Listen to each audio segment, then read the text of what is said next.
You were here before me. This is absolutely true. That's funny. All right. Let me get. I already had a piece of steel, big old chunk of it, heating up the anvil base.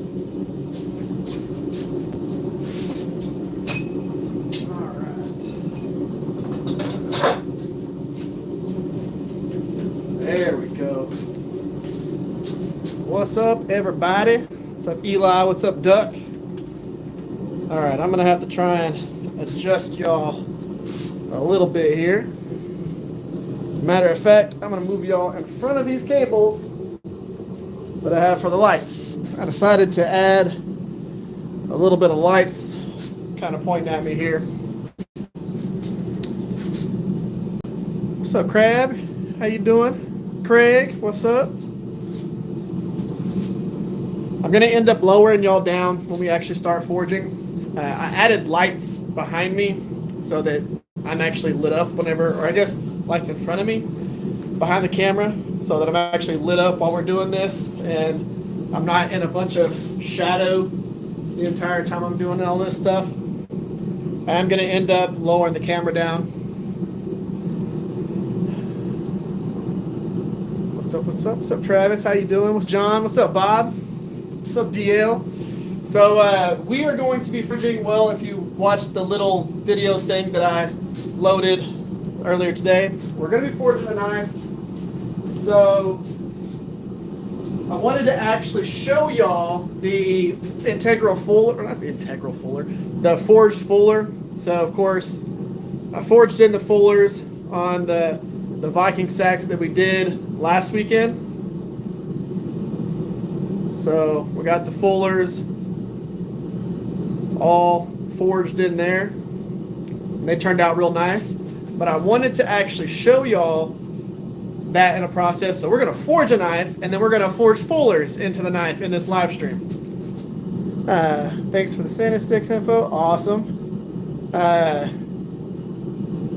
That's actually one of the sponsors for today's live stream is Kyle Daly, KH Daly. So that, of course, my other guy, my Two Bastards Forge. So this is what we're going to be forging tonight. I haven't decided whether I'm going to do a full tang or a hidden tang. So I have both of those drawn on. I always take and draw the profiles on the top of this anvil if I'm going to be forging it to an actual profile, just to make it easy. Yeah, Duck, we have a few people that do that here and there. So this right here. What's up, Jeff? How you doing? We are going to forge this tonight. I've got the steel already in the forge. I got a question. Do y'all want me to forge it as a... Do you think I should do a full tang or a hidden tang on this? What do y'all think? I was going to do a hidden tang because a lot of Saxes back in the days, all of them were hidden tangs. So I was thinking maybe I'll just do hidden tang on this. But I can also do a full tang if y'all want me to forge another knife handle.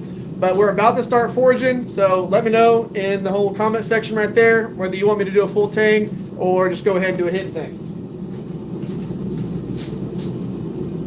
I need to know here in a couple of seconds because we're about to pull it out of the forge and start forging that section that's either going to be the handle or the tang. No Fabio, no poontang. Hidden, traditional. All right. Half full. I can do a half full tang. That's actually a thing that can happen. As a matter of fact, Duck, we might do that. We might do a half full, half hidden.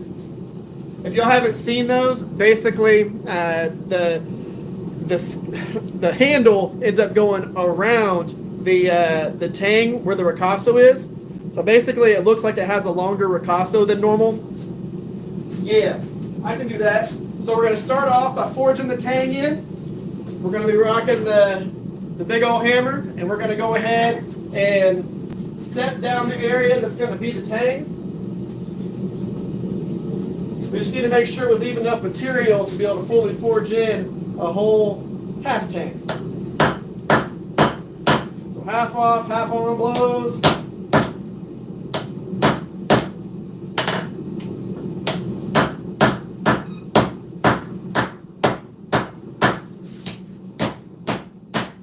Go ahead and start stepping that down.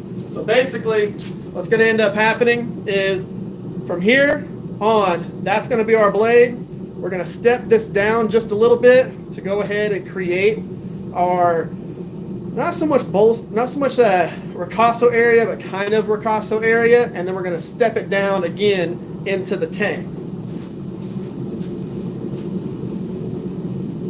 I like this, where we're actually going to have you participate in this stuff. Let's see here. About to do your first hidden tang. You'll love doing hidden tangs. It's absolutely awesome. What sells best for me? It's kind of often I can do both full and hidden. They both do pretty good.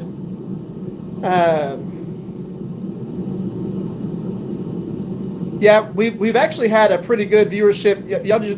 Did y'all see that we had like 16,000 views on the last live stream? That was crazy. I'm doing pretty good. I am Austin D.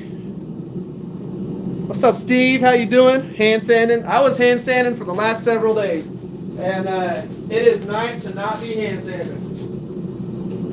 Let's go ahead, keep stepping this down.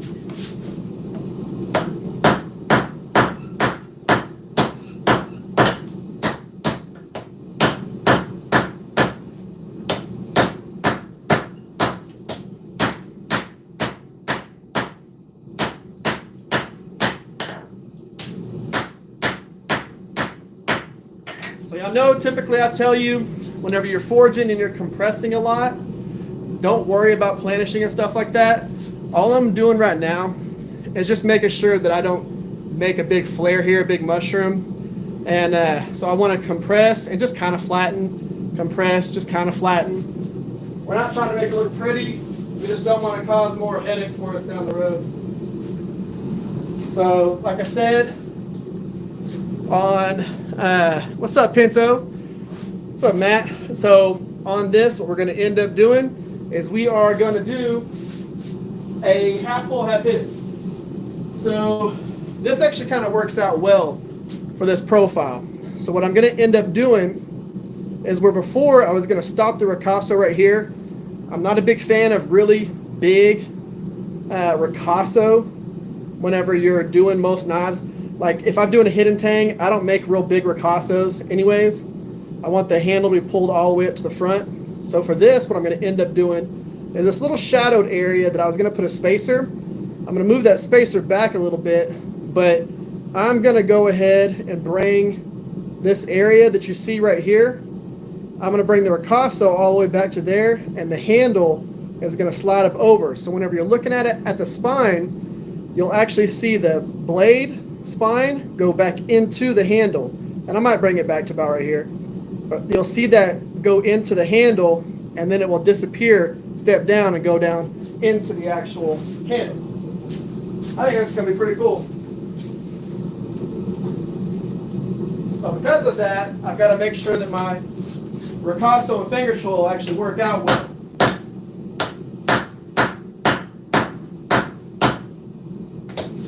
Bring that back in.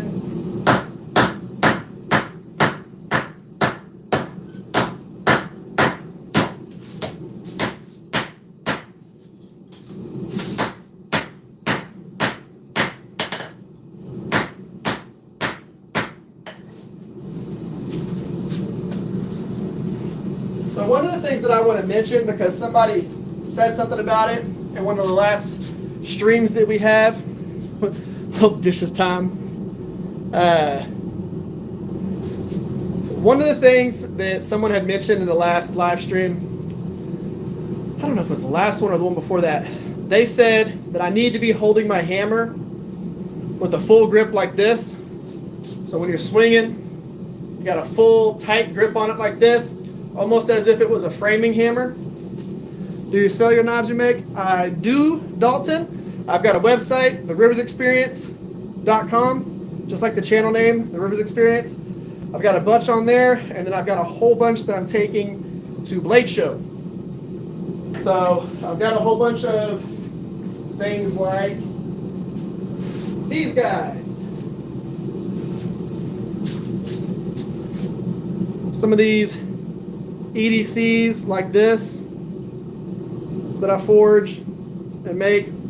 So those are going to end up going. That's a real thick one right there. 1/4 inch thick at the spine. But I have a whole bunch of knives that I bring or that I sell on my website. What I was going to say though, I still got plenty to do before I'm ready for blade 100%. But whenever I'm swinging my hammer, I don't hold it like this. You hold framing hammers. Full grip, you hold framing hammers like this.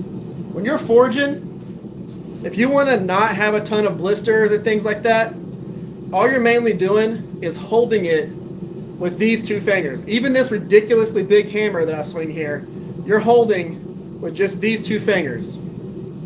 And then what it's doing is it's rocking. So it's moving inside your hand a little bit. So whenever I'm coming down, this is an over-exaggeration, but it's doing that. Because what's happening is I hit the anvil, and the anvil rebounds the hammer back up. That's why you don't do this.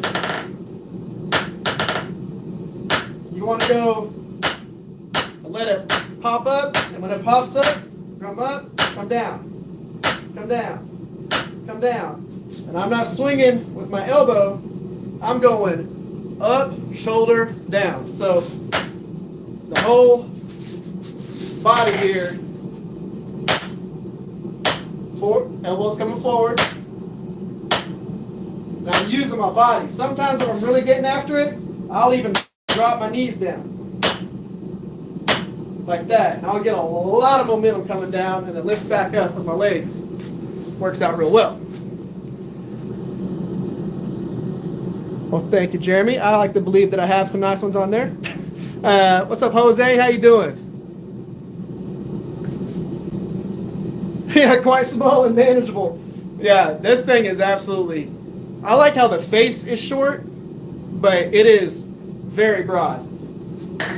All right, let's go ahead, pull this back out, and keep forging this handle area.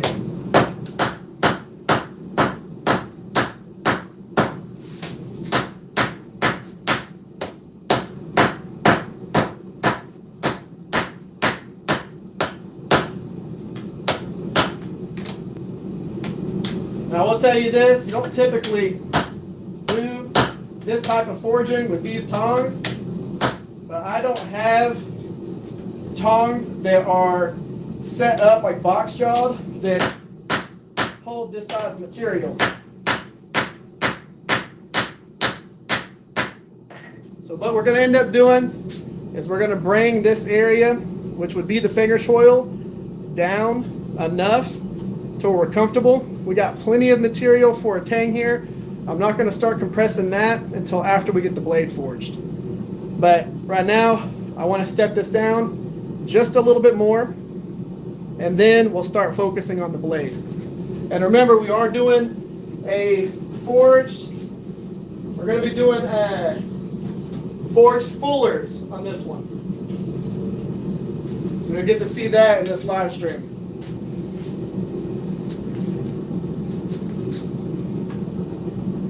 Yes, it's pretty much all on the wrist.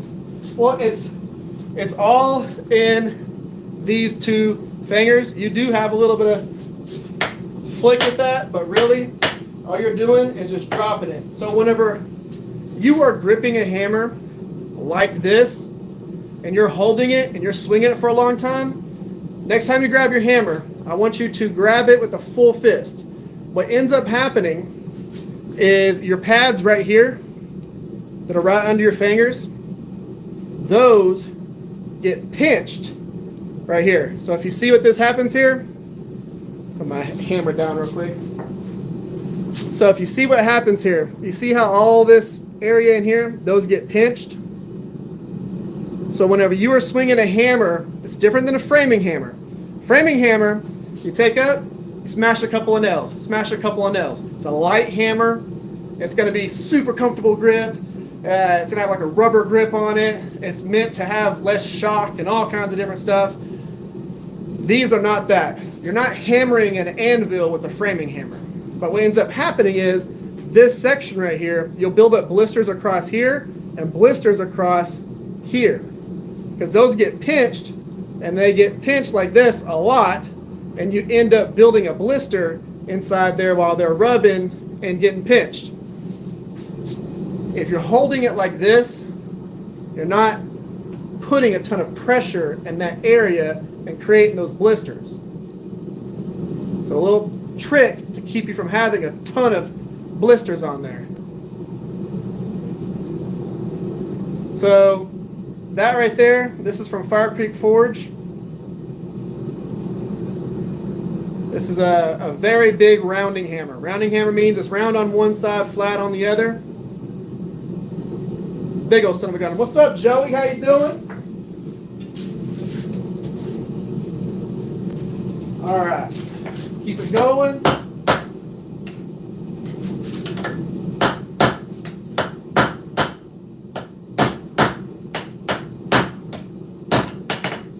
We only need to step down just a little bit more.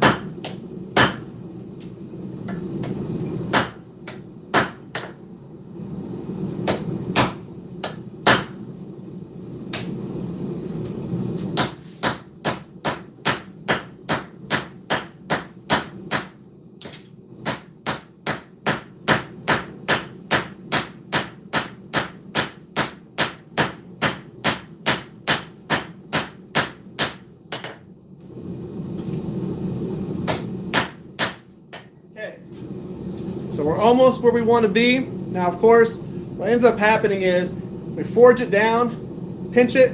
It's a 5160. Forge it down, pinch it. But whenever we go and we flatten, it moves the material back out a little bit. So what I'm going to do now, I'm going to pinch it one more time, and then we should be good to call it there. Because what I'm going to do is I'm going to forge it down, and I'm going to switch to the straight peen. And I'm going to stretch it as opposed to flatten it all back out. Linseed oil does help with blisters. Of course, every hammer that I have has been soaked in linseed oil and all that stuff. But really, I'll tell you that the best way to help with blisters is to hold your hammer the right way so you're not causing a whole bunch, and then use the hell out of your hammers. Okay, so my hammers get worn down. So this is the newest one out of them. If you look at my other one like this, that's this one. So like the grain is perfectly smooth all the way around. Like it almost looks like it's been sanded. There's not all of this, like on this one, you can actually see the indentions of the grain. This one's been used a lot, and it's perfectly smooth, super comfortable. Use the hell out of it. The reason why I'm using this one so much versus this one is because I'm trying to get this one to this point. So what's up, everybody? For anybody who just came on, we are forging a Sachs EDC in this one, and I'm going to show y'all how to do hand-forged fullers in this live stream. Right now we're working on the handle, doing kind of like a half hidden, half full tang.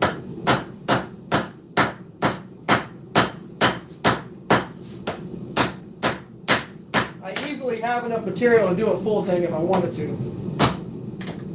I'm just trying to step down into that finger choil right now. We don't want to step it down too much, but just enough. Probably good right there. Switch to the straight peen.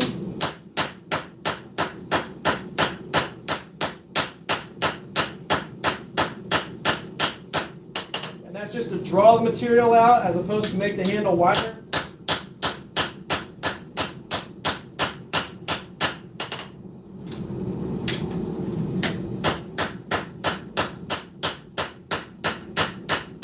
I am going to bring y'all down a little bit here in just a second.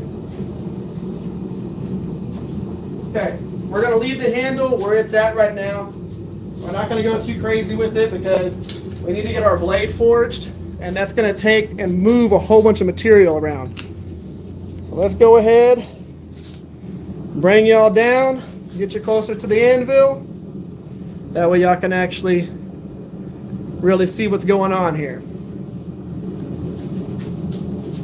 Now I'm going to come down here a little bit. So, watching your channel right, a moment. Show your hammer. Well, I'm happy to show it. So, anyways, whenever you're doing the whole forging thing, a lot of it is focusing on hammer techniques. I'm going to go ahead and flip this around. This next step, we're going to be working on forging the blade. So we're going to turn that piece of steel right there, that profile, into that. And then we're going to end up forging in this fuller area. So we've got to turn that into that.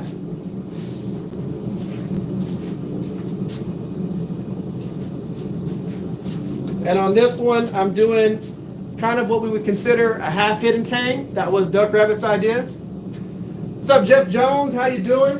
So we're going to let this heat up, then we're going to start forging in that profile.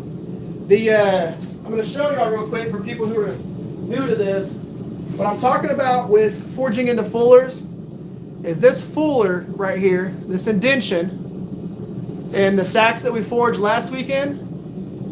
So this is a big sax. We're not forging something this big this go around, but I forged in this fuller. I'm going to show you how we did that in this live stream. So all we got to do first is get that profile forged.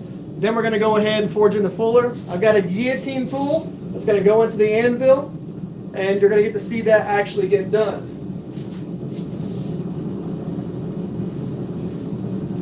One of the other things that I was working on today, this little chef's knife right here, little Damascus chef's knife. Look at how thin that is. So, integral bolster that I'm working on. And I'm going to show you a cool handle. So this is going to be a handle that you've never really seen before. This is what's going on that chef's knife. It's got a live edge on it. I'm actually leaving this on the back side of the handle. So whenever we do the handle profiling, this is going to be what comes out behind your hand there. So you're going to see all of this. I'm going to buff it all up. It's going to be pretty cool. So this is almost warmed up. We'll be able to switch to the other tongs. Go ahead and start forging it down. Like I said earlier, I have the profiles drawn on top of the anvil over here to help keep me in line. We'll start by forging this corner down and in.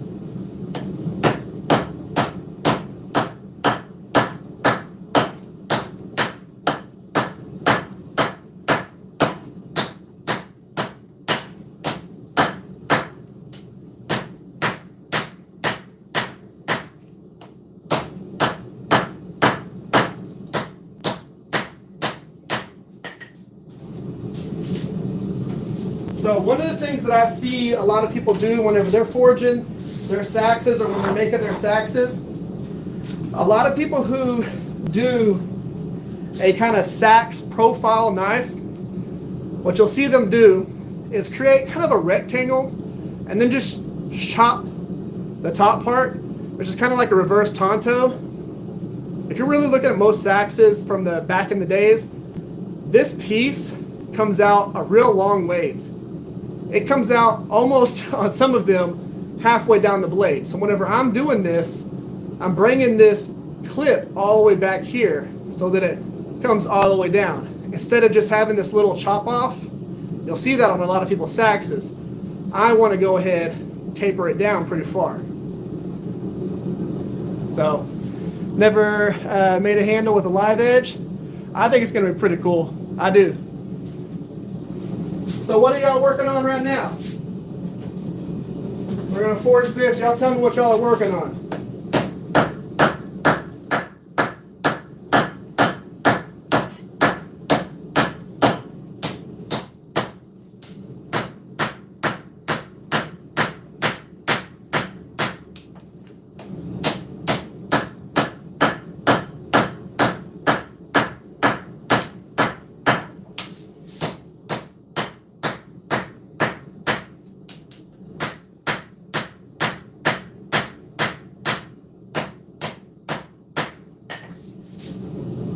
Okay, we got our kind of like a preform going right now. We're going to keep it going. Now, one of the things that I'm going to end up having to do with this is I'm going to have to go through and make sure that spine is flat. Right now, the way it's looking, there's a dip in this section here. So this section comes up too far. I need to make sure we get this flat spine at least through about this much of the handle if we're going to do a half hidden tang. So we got to make sure that we get everything right in the right area. It's making a chef knife for a gift. Heck yeah.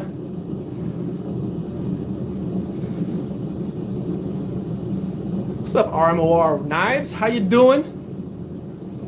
Ankle is healed. Making a K-bar style hidden tang. Nice. Doing a 1975 Harley chopper. That's a pretty big chopper. I like that. All right, let's go ahead and keep it going.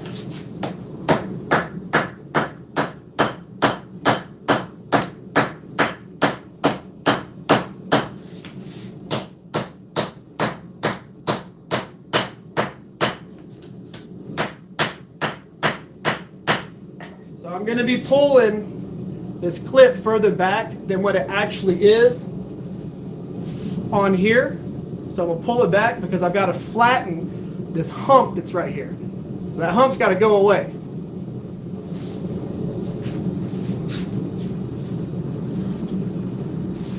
And of course we're going to be messing with this some more too because we got to forge in the bevels. And that's going to extend out that tip even more. Finish 3 shop knives. You back on here, Doug? If I can find some time to shop, I'm going to try hammering out some of those low layer Pinto Damascus for the challenge. Yeah. 3 large pieces of pizza. Nice. Making cross draw sheaths for some custom blade orders. Hell yeah.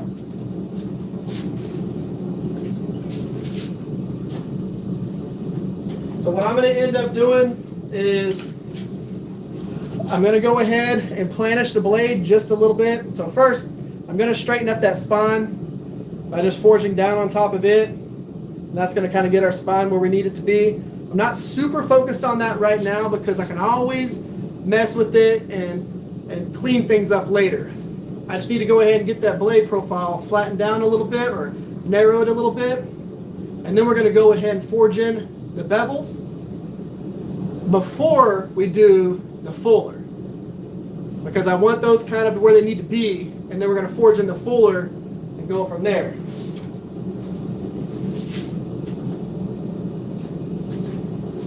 Let's go ahead.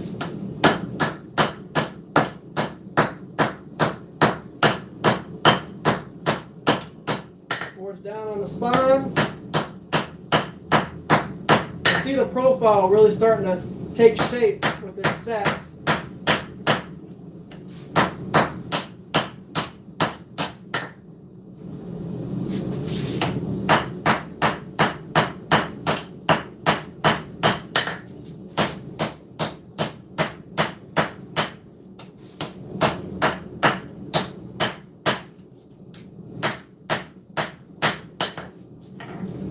So everything's starting to come in line and straighten up. I'm going to go ahead and pull this back a little bit.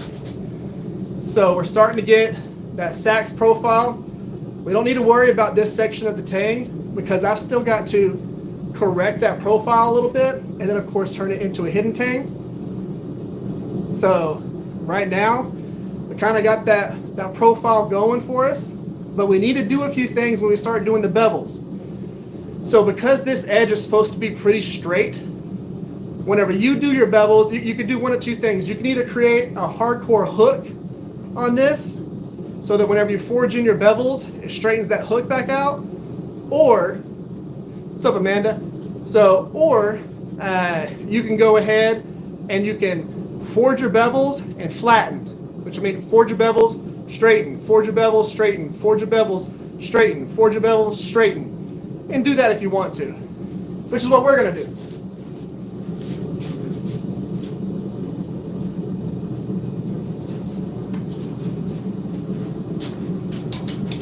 Now, I'm not going to be taking the bevels. Forge McKay, how you doing? So I'm not going to be taking the bevels all the way down to a super narrow edge because we're still going to be grinding this. But what I want is to bring those bevels down so that whenever you're looking at it, I'll show you what I'm talking about here.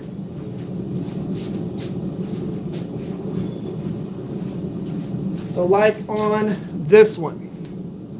So when you're looking at it from the handle forward, I want this section right here, the heel, to be a little bit narrower.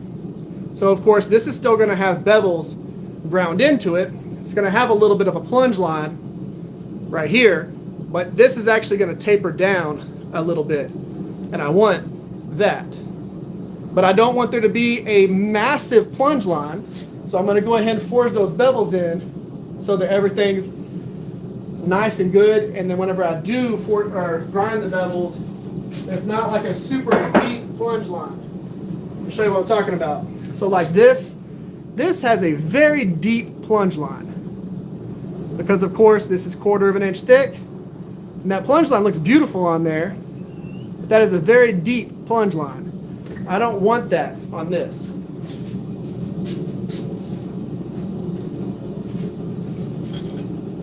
Let's see. So we're going to go ahead, planish a little bit, and then start forging in our bevels.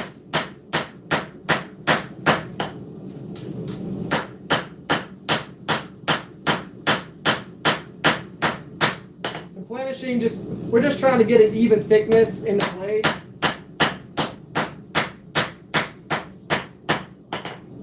We've got Miss the Rivers experience behind the camera here.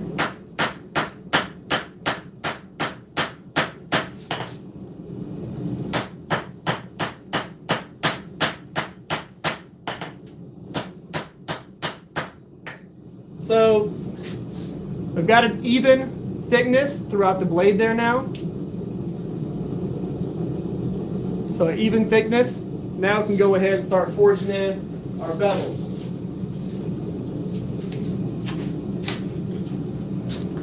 Let's see.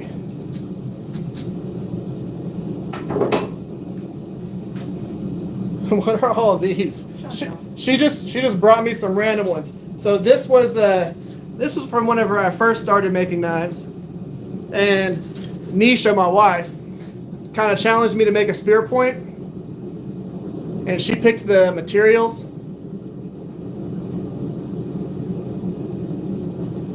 That is some awesome burl right there. And then Paduke. So this is whenever I first really got into knife making, and I had to focus on several different bevels and things like that. Duck Rabbit said hi. And then this is my little steak knife that I use for everything. Look at how patinaed that knife is. That's not rust, that's just patina. And you can easily buff a lot of that off. But yeah, that right there, I use this to cut almost all my steaks. That's one that I forged a while back, a little K-tip Gauto. Both of those were from a while back. I love those.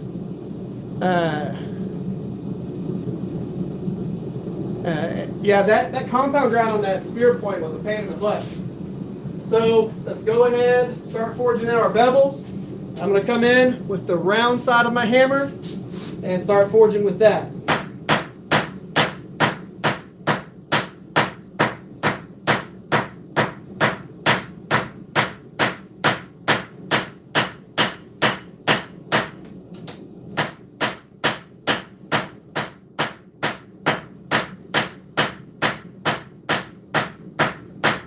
So I always start forging my bevels in with the round side of my hammer because that's really going to pinch in a specific area and start forging. So with these, we're only going to be forging about 2/3 of the actual bevels. We're going to be forging up 2/3 of the height, and we're going to be flattening as we go. So let's go ahead and put it back in the forge. So what's going to happen is on this next one, we're going to compress that edge thickness down some more, but we're going to come up 1/3. Compress that down, and then put it back in the heat, pull it back out. If we need to compress it some more, we'll go back down to the first third of the blade, just meaning that we're only going to be forging this bottom section, and then we're going to be forging the middle section. We're not going to be forging on this top part, because our bevels are only going to come from the fuller down. So we're going to be forging bevels, getting it nice and clean. By forging the bevels, it's going to automatically extend our tip out some more. We're just going to need to manage our material as we're doing that. I don't know what that says, Dark Star, but I'm pretty sure my wife can actually translate it for me and make it easy.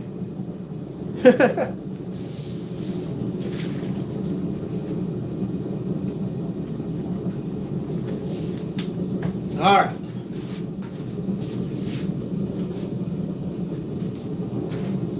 So second, third.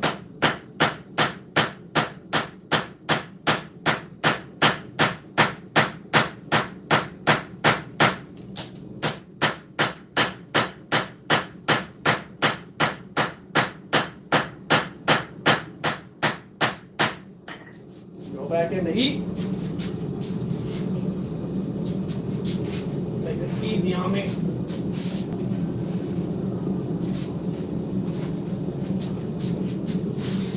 There we go.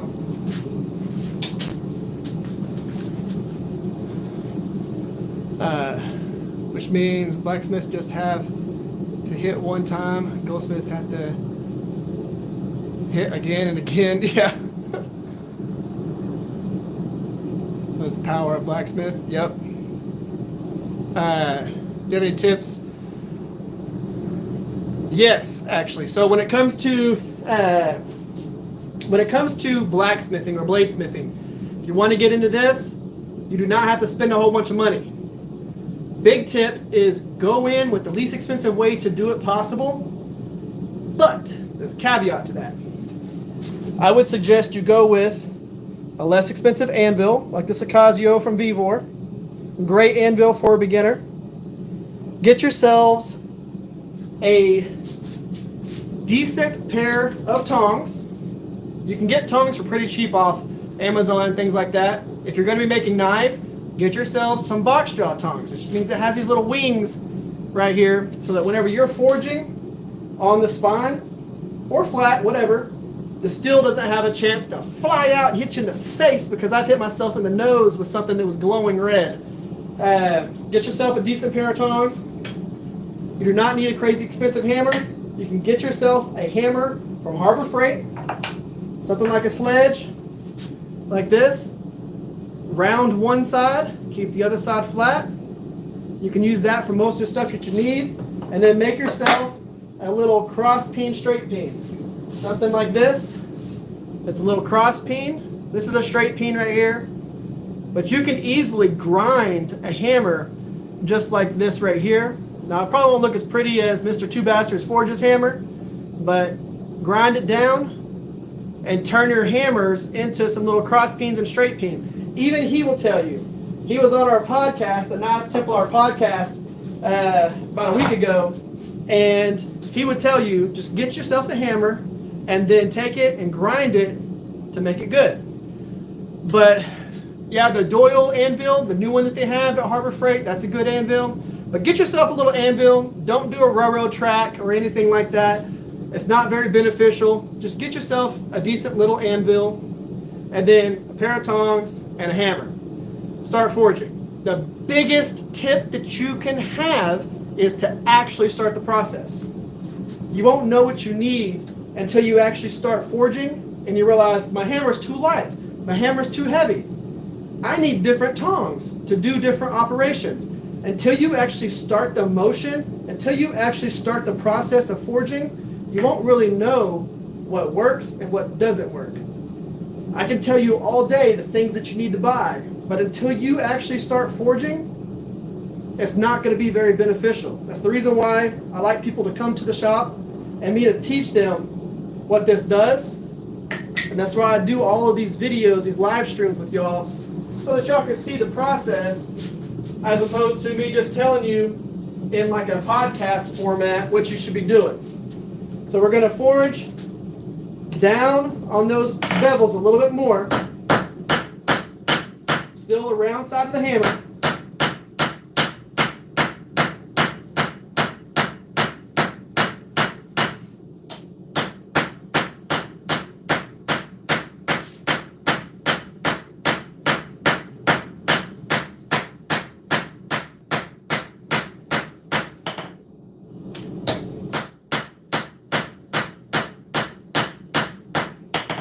Okay, go back into heat.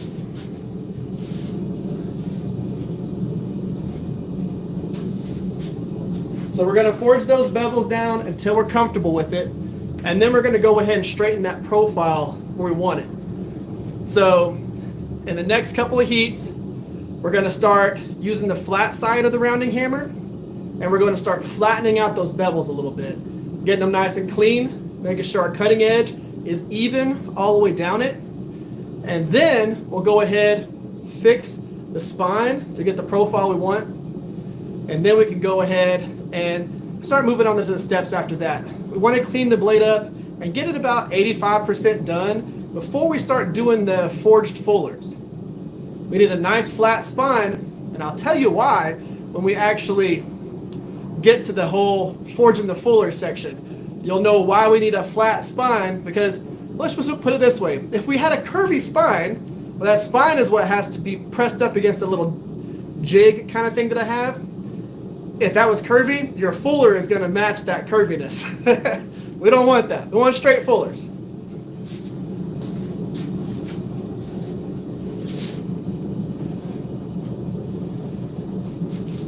So flat side of the rounding hammer.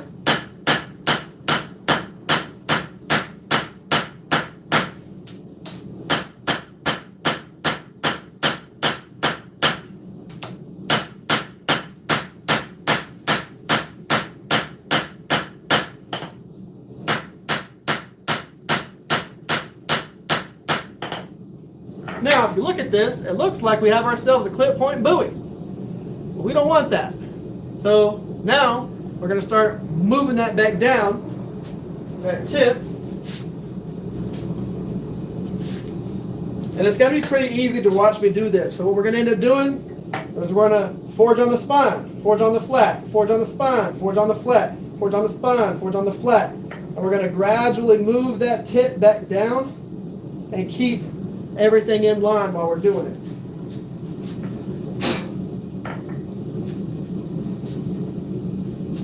And we still got to go in and we still got to straighten the handle part, because right now while we're doing all this forging, what's happening is the handle, this section that's going to be the handle, is working its way up like this. And that happens a lot whenever you start forging in bevels and things like that. We're going to end up moving that back down, but we're going to save that for later.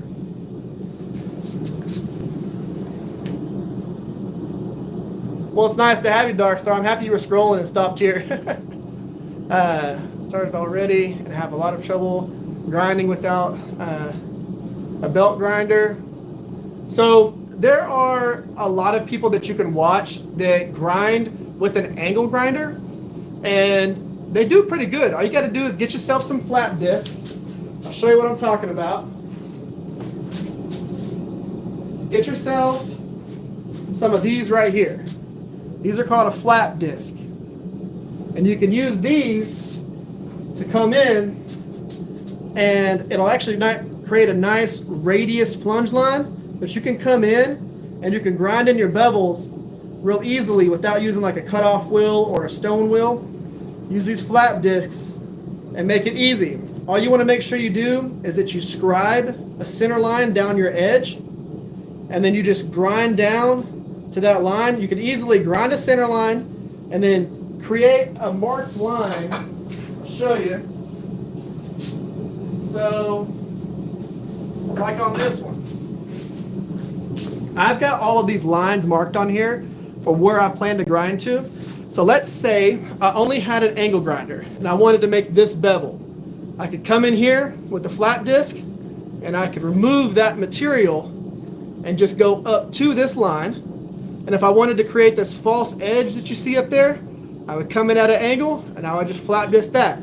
All I would make sure that I did is that I scribed a center line down here, one down here, and that's going to let me know where I need to go to. Good old guidelines is going to make your life a lot easier whenever it comes to cleaning up your bevels. And these flat discs, you can get them in several different grits. This is a 60 grit. You can get them all the way down to 36 grit, all the way up to like 300 something, 400 grit. That's going to make your life a lot easier.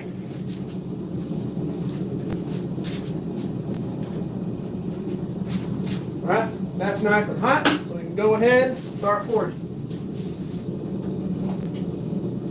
Now, I don't want it to be too hot during this process because we don't want to deform the edge a ton, but we can go ahead, start dropping this down, flatten, drop, flatten, drop, flatten.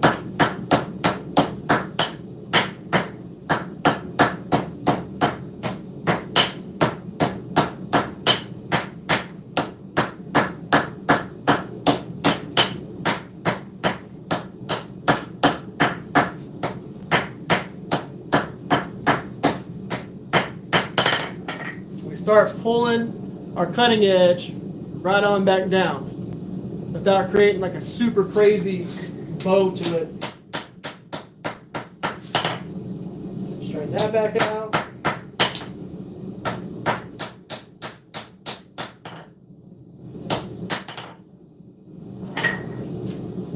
Voila! So now we need to do that a few more times just to make sure that our cutting edge is where we want it. Clean up our spine.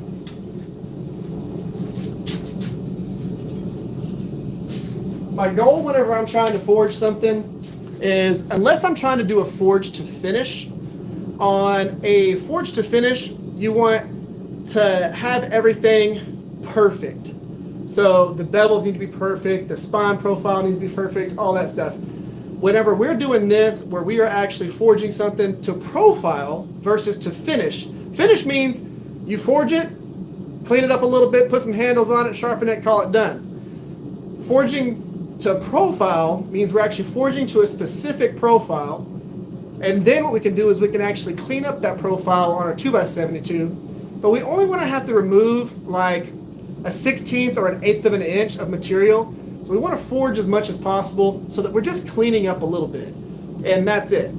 My goal is whenever we are cleaning up the profile, I will be able to go in with a Sharpie, just a regular medium tip thickness Sharpie, go around, mark where I want to mark, and only remove that Sharpie line.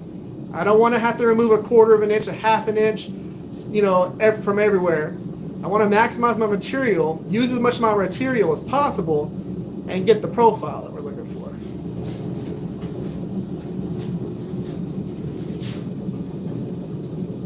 So that means we need to do things like cleaning up the spine, cleaning up the cutting edge, things like that.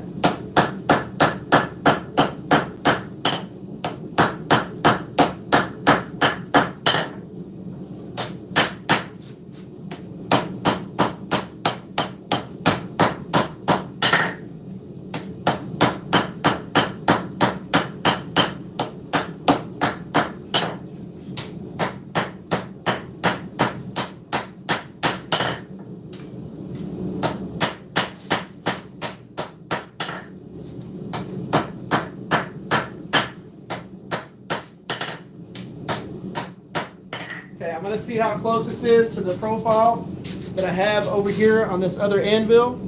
It's just drawn on top of it. So one of the things that I need to do now is I need to pull this point right here back about 1/2 inch. We pull that back 1/2 inch, we'll be right on.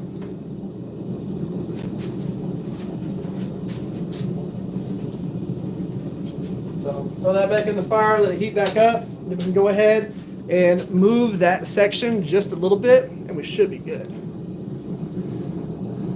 What's up, Kane Custom Knives? How you doing? Let's see here.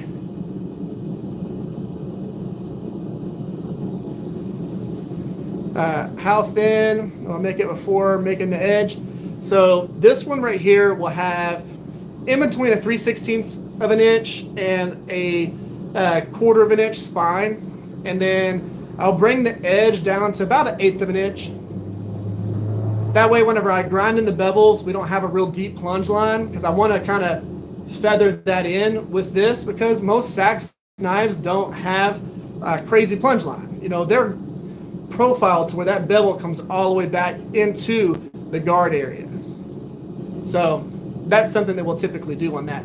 I want to bring it down a little bit so that the bevels are pre-forged, so we have a nice forged texture when we do our brute to forge finish.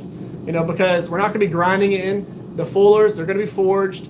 The area between the fullers and the spine is going to be all forged, and it's going to look like this right here. I want this forged texture up above it, and of course I want to keep the forged texture on the fullers, and then I want this to be nice and forged, and then our bevels to be cleaned up into that. So that's the goal there. Now, of course, that's a real big Sachs right there. Let's go ahead, clean up that spine a little bit, bring that back just a hair.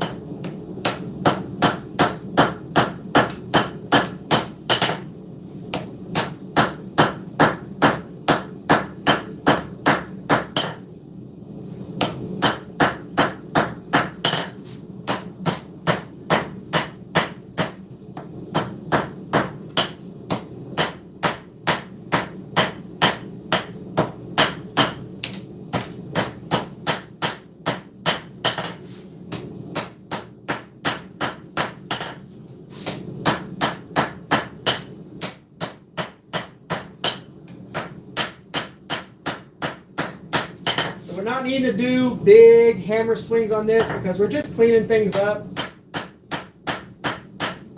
So if it looks like I'm just kind of barely tapping it, it's because I am just barely tapping. We're not trying to put big hammer blows in here, but we do need to clean up one thing.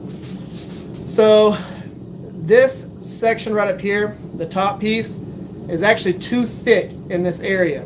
So I am going to need to forge that down a little bit and put more of a distal taper towards that tip area. What that's going to do, though, is I'm going to have to manage the material in a way that it's going to actually work for us. Because what ends up happening is,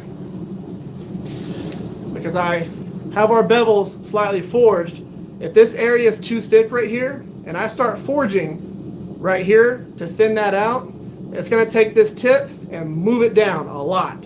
So if we move material just here, it's got to go somewhere.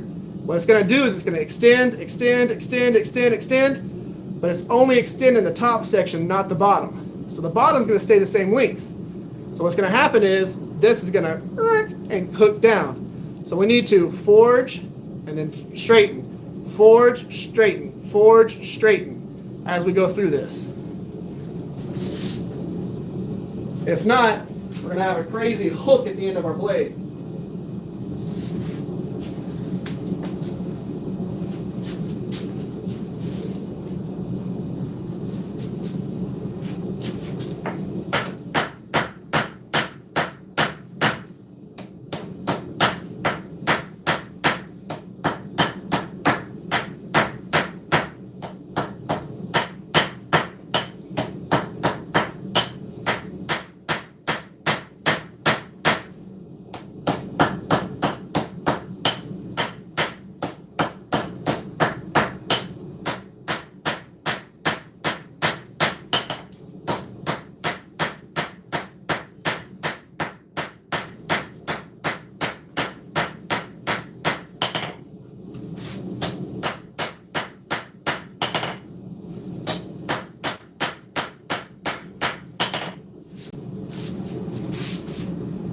Check where we're at on the profile. We want kind of a flat cutting edge. As you can see right now, we were able to distal taper that a little bit, coming from here out to the tip to where it's about the same thickness as the edge, all the way to the tip. Now what we got to do is take this little bump that's right here out of that. So we've got to take this and forge it back up into the blade so that it's flat here. We want it flat and then a little bit of a curve up to the tip.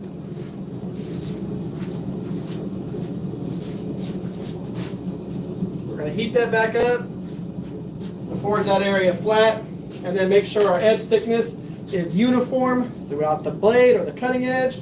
Make sure our spine thickness is uniform.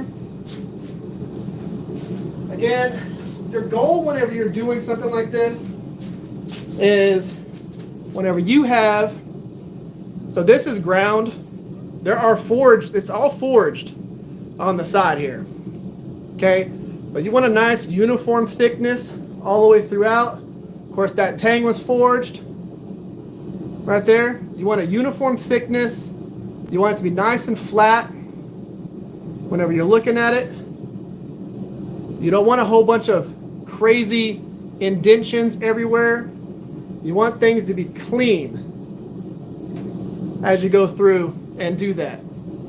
Okay? Cleaner you make it, the less work you got to do on a 2x72.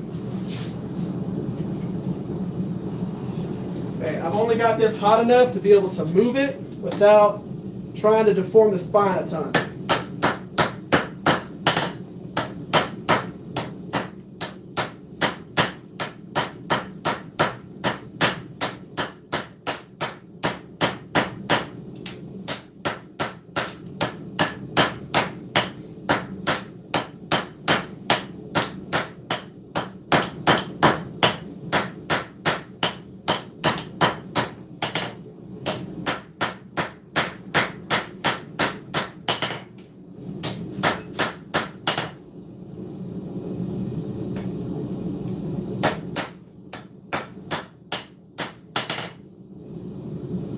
Getting close to there. I actually like that profile. Check it against what we have drawn on our other anvil.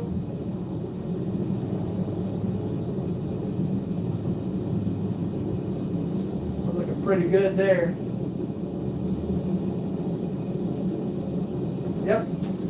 Okay. So now what I'm going to do is I'm going to planish a little bit. Okay. So we got our sax profile. I'm going to planish a little bit, make sure everything is even along the spine and the cutting edge. And then we're going to go ahead and put the, well, I think what we'll go ahead and do then is we'll straighten the handle, what's going to be the tang out just a little bit. And then we'll go ahead and start forging out our fullers. The reason why we want this to where, the reason why we want it to where it's only about 85% done, I can't do a backflip. I'm like 40 years old. We don't do, people in 40 or 40s don't do backflips. You made your first knife sheath today? That's awesome, man. It's always fun doing knife sheaths. I've got like a whole bunch of knife sheaths that I got to get done, ready for Blade Show. Whenever, where were we at? You done ADHD me into forget what I was talking about. The fullers. So whenever we're doing the fullers, that's going to move material. So by default, whenever you are forging in, what's up, Mom? Janet Jackson's my mom. Just in case y'all didn't know, my mom's got a famous name. So whenever you are forging in the fullers, that material's got to go somewhere. So whenever you're going through and you're forging in that fuller, what it's going to do is it's going to shift the spine a little bit. So as you're doing that, anytime you forge material, anytime you squeeze material somewhere, that material has got to go somewhere. So you got to know that you're going to be correcting things as you're doing this. You're going to need to be straightening the blade back out, because what happens is when you start forging in those fullers, it's going to start We're rocking up this way. See you later, Dark Star.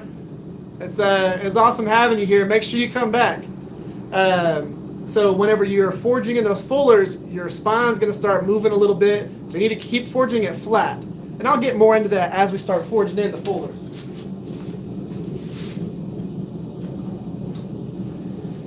So now it's planishing time. I'm going to switch hammers. We're going to switch to the old lightweight auto body hammer.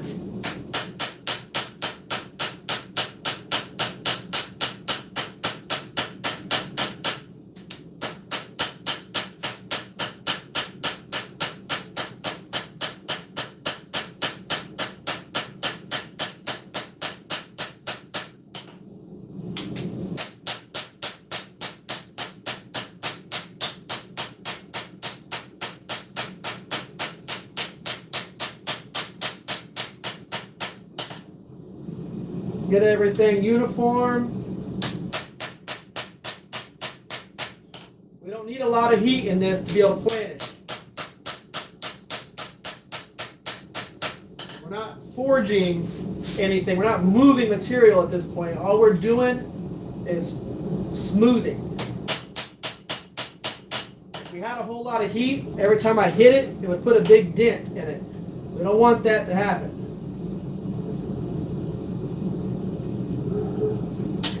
Back in the forge. Planish one more time. And then we'll straighten out that spine going into the handle. Let's see here. Should go on Blade of Glory. I'll have to look that up. I don't know what that is.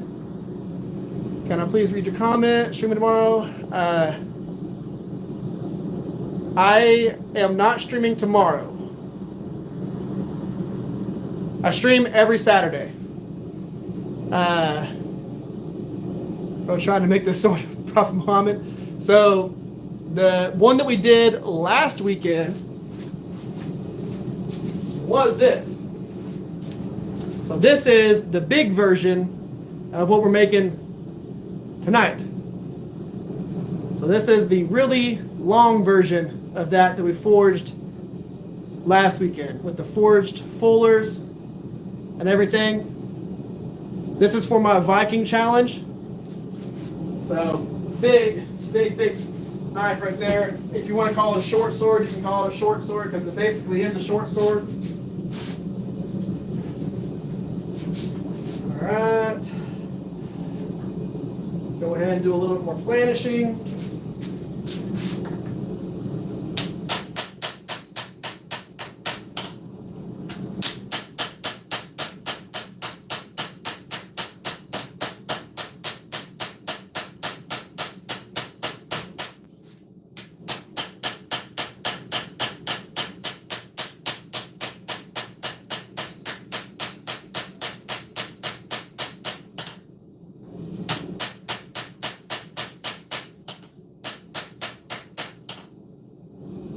All I'm looking for is everything to be nice and even, nice and clean.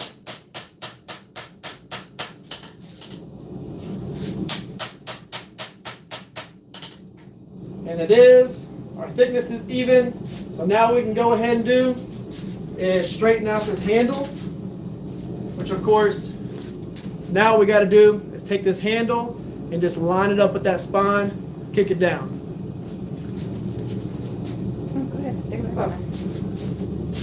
Got Miss Rivers in here. There's a request to show your 3 favorite forging hammers. I just didn't want that comment to get lost in the Okay, shuffle. so 3 favorite hammers.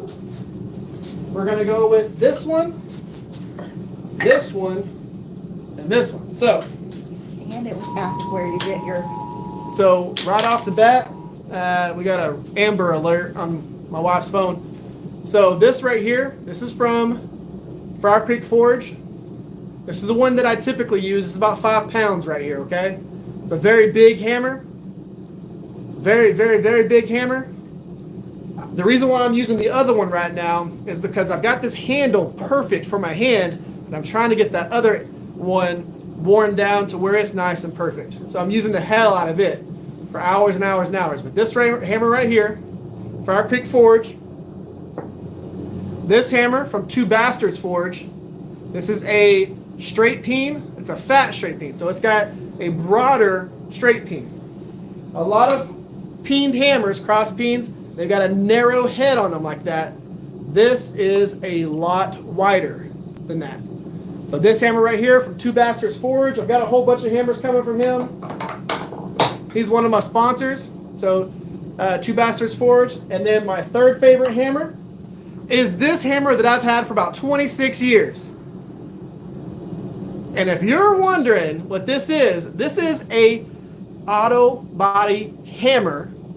Okay? Back in the days, if you were to do auto body, before everything was super thin metal and fiberglass, you would body work your cars with a hammer and dolly, a hammer and a small anvil. Okay?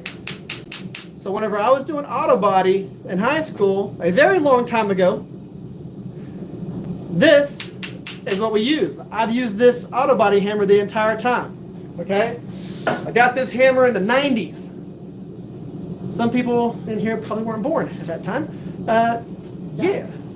So you can find these. It's absolutely awesome. Now, when you talk about a fat peen, I love that. I've got a cross peen coming that's 5 pounds. I got a 5-pound cross peen coming from Two Bastards, and I've got a dog head. I've got a few different hammers coming from him. A cross peen and straight peen. I'm really looking forward to that. Been using Japanese ones. Texas Method. The dog head hammers are absolutely awesome. If you're talking about the Japanese ones like that. Can't beat a body hammer. This is true.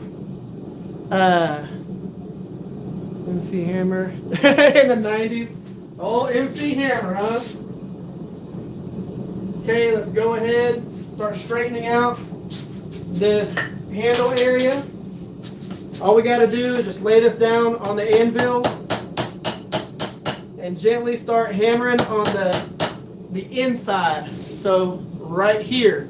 You don't want to swing at this hardcore, because you don't want to end up accidentally hitting the heel of this right here.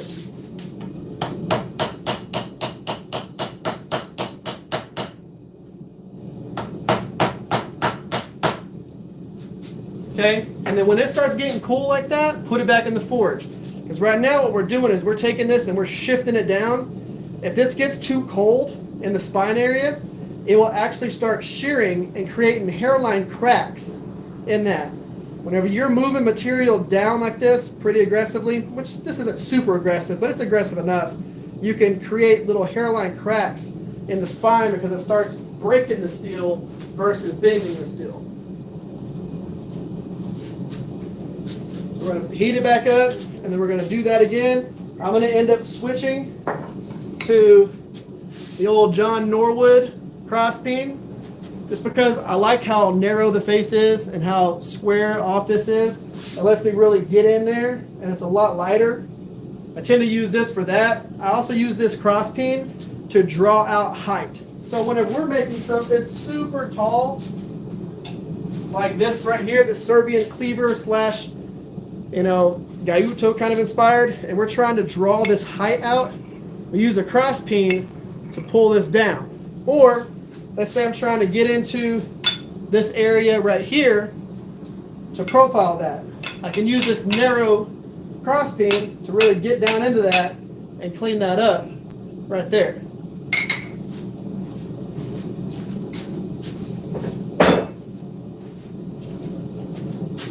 All right.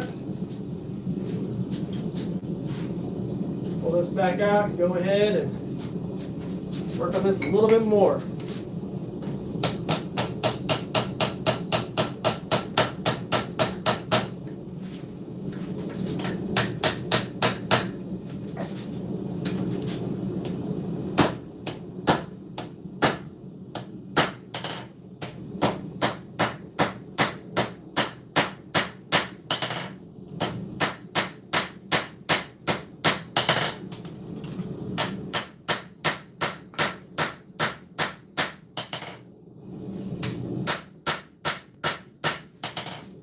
Okay. So we got it straightened back out a little bit. Need to come down a little bit more, but all I'm going to do whenever I do that is just forge here, and then I'm going to get that tang nice and smooth. And then we can go ahead and start forging in our fullers. What's up, Mule? How you doing?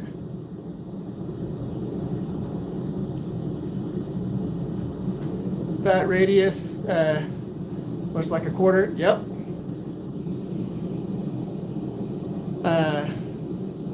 Not the crossface though. I need one. Create a nice flare when you're hammering now. Yep. Yeah, I'm getting from Two Bastards, I'm getting a cross and a straight peen all in one hammer.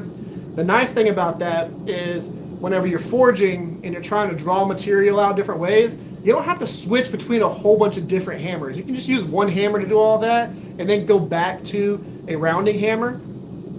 And I've got a few of those specialty type ones coming from him. I'm excited about that. Plus, whenever I go to Blade Show and scoop up a few more styles of tongs, the box jaws, like what I use right now, these guys right here, I'm going to get them all the way up to, if they have them, 2-inch wide.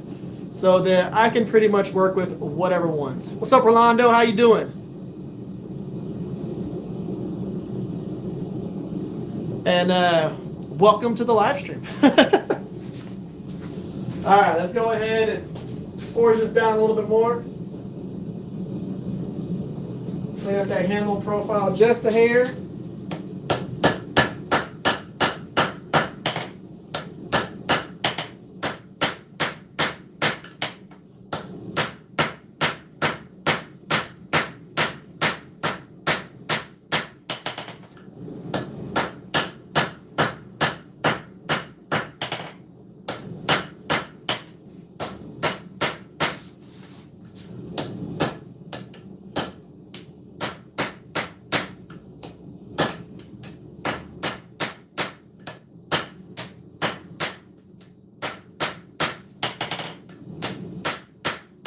Now, if you weren't here for the earlier conversation, I asked if we should do a full tang or a hidden tang on this, and Duck threw out a half full, half hidden. So part of this tang is going to be exposed on the spine and the belly, and then it's going to end up being stepped down in a hidden tang. So what I'm going to do next, and I probably don't need to, I probably have enough material to easily do just grind a hidden tang out of this.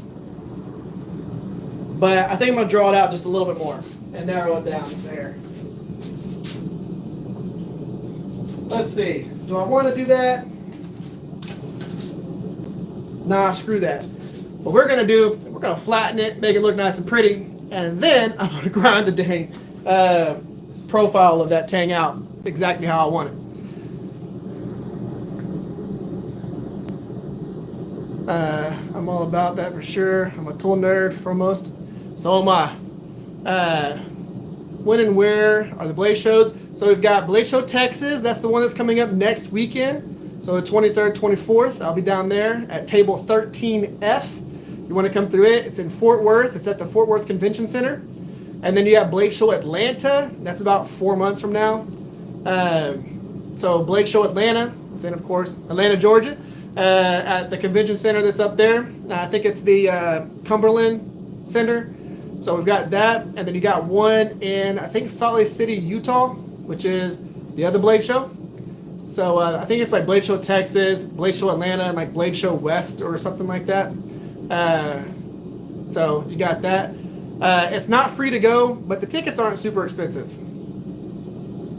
And it's an awesome show. You get to see a lot of things, talk to a lot of makers. The Blade Show Atlanta is the largest one like that there is, and it's huge. What's up, Michelle? How you doing? It was awesome having you. Is it Rona?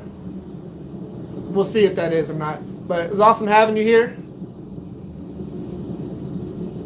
Yeah, I think it's like $27 for general admission, something like that.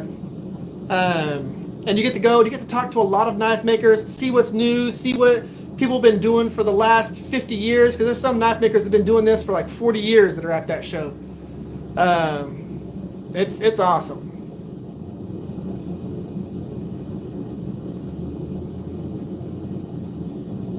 $1,200 free. Yeah, single day pass is $25. Miss wife of mine, it almost looks like you said single day pass is $252. Yeah. So yeah, single day pass is $250 or $25. A 2-day pass is $40. Really, if you're going there as a spectator, you really only need to go for 1 day, unless you're trying to see everything.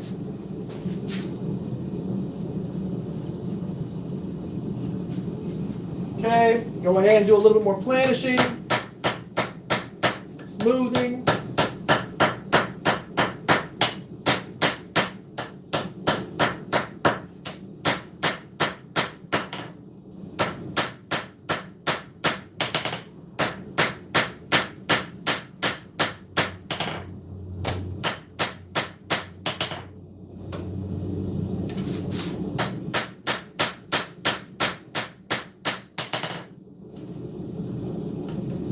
All right. So I'm comfortable with that profile right there. I feel like now we can go ahead and easily start forging in our fullers. I'm going to show you the profiles. So this is our profile right now. Okay? We're going to bring those fullers in, and they're going to come from about right here up to about right there. That's our sacks. It's flat. We got bevels forged in. So now we can go ahead and start forging in the fuller. So we're going to toss it back into heat.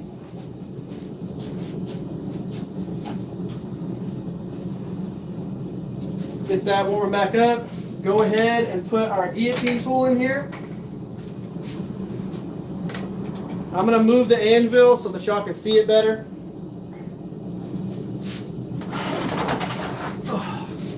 The reason why I make this thing to where I can move it. All right, we'll see how much I need to adjust this. And I'm going to show you how I have this thing set up.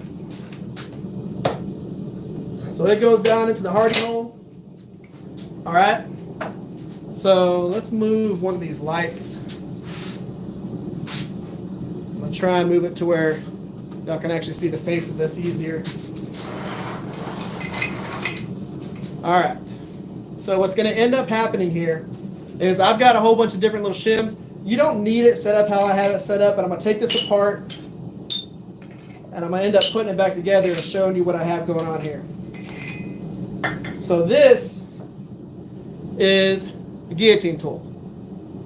The way that it's set up in just this normal form is you got a little die on the bottom, die on the top. What this is made for is if you want to do an integral bolster, you just lift this up, put it in here, forge down on it, create an integral bolster.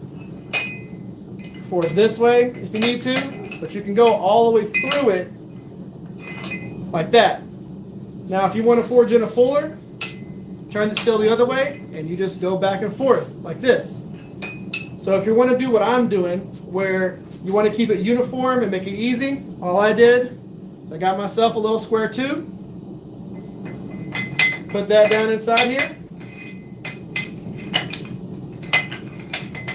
I'm using some really expensive shims, these two Damascus billets right here, as shims on the back side.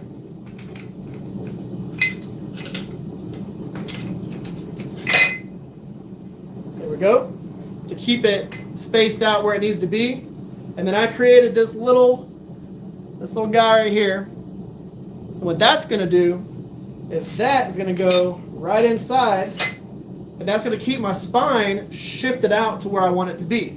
So all I have to do is butt my spine up to it, bring this down, hammer, hammer, hammer while I'm moving.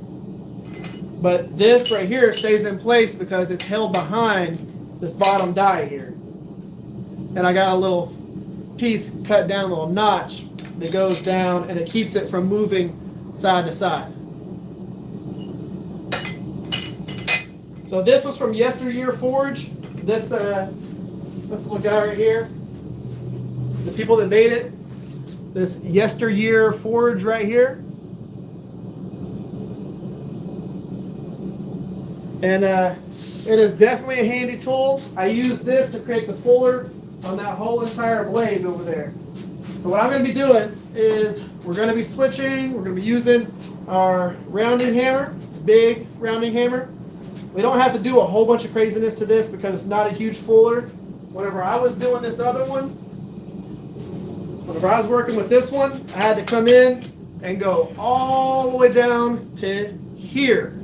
And all the way back to here. That was a pain to keep all that straight. Not have to worry about that much on this. It's going to be pretty simple. So on this first heat, we just want to get it in here, get it kind of positioned where we want it, make sure everything is good. The only thing that I'm seeing, and this is something you got to be mindful of, is the spine still needs to come down just a hair. You want this to be perfectly straight. So the spine still has a slight bump right there. I need to force that back down in. Let's heat it back up. If your prep work for this is not perfect, you'll see it in the actual fuller. See, let's see what y'all are saying here while I got that heat back up. Cool knife, thank you.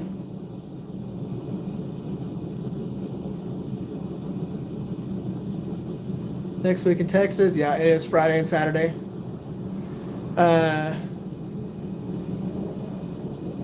Yeah, 13F. At first, Jason, whenever you said that, I thought you were saying it's 13 degrees Fahrenheit. But yes, 13F is where I'll be at. And then, speaking of temperatures, though, it is like in the 20s outside right now. It's ridiculous. It's like in the 70s a few days ago.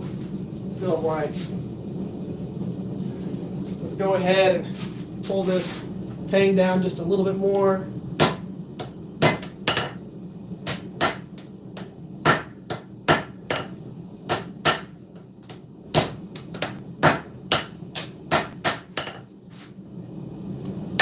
Make sure that we're good.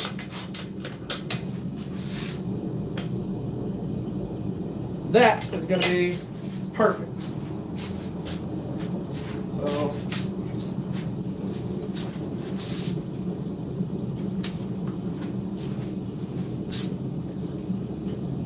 and again, the reason why I was saying only do about 85% of the forging on this is because as we start forging these fullers, it's going to start moving things around. Let's see here. What are you all saying? Pretty close to the bigger displays. Row 13 is about 2 rows before the bigger displays. Yep. So I don't know the exact. There you go. That's the reason why I have Miss Rivers behind the old keyboard.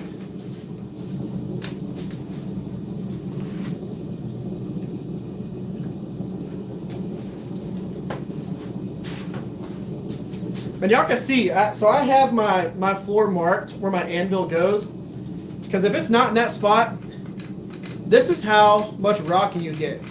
The moment that I put it in this exact spot right here that I have marked with marker on the floor, it doesn't do any of that. I tried forge fullers with my guillotine. 80 CRP2 was tougher than my arm. What kind of knife are you making? I am making a EDC sax, kind of a Viking sax. It's going to look like this right here. Right now we are going to be forging in the fuller. So this little guy right here, we're going to forge that in with this tool right here. It's got these dies on it that are round like that. And what that does is that creates this look right here. So that fuller that we have forged into our Viking Challenge build, this way bigger sax, that is what we're forging right now. Because I didn't show y'all that process, I wanted to show y'all, that's what we're doing right now. I'm making this whole entire knife. This whole entire knife is just so I could show y'all this. It's the reason why I didn't make a completely different profile. It's a lot easier to do a fuller on a sax because the spine is flat. So I designed that knife a couple of days ago just for this purpose.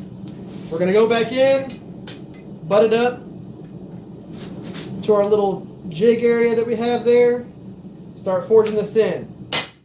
Light tap, light tap, light tap, light tap, and we're going to call it right there. All I want to do is get the initial indentation. You see that right there? The initial indentation that we have to figure out exactly how long we want to go. What that's going to do is it's going to help us track. So this next one that we do, we're going to come from this side, do it again, and then on the next one, we're going to come from the other side, do it again. And what that's going to do is it's going to keep the steel from warping a bunch of different directions.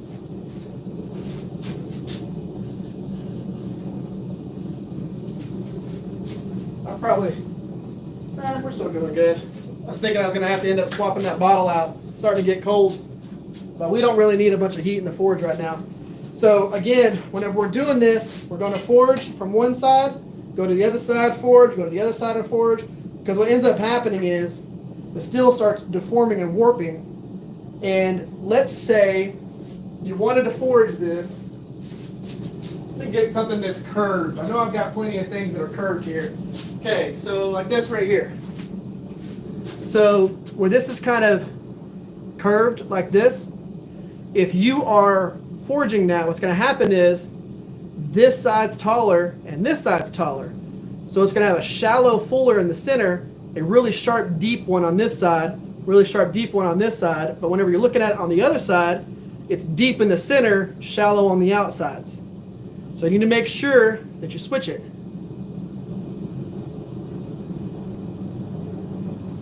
Oh, that's barely, it's not freezing, it's just cool. And you gotta remember, I'm using a little bitty bottle on a forge that is 18 inches deep. That's a big forge.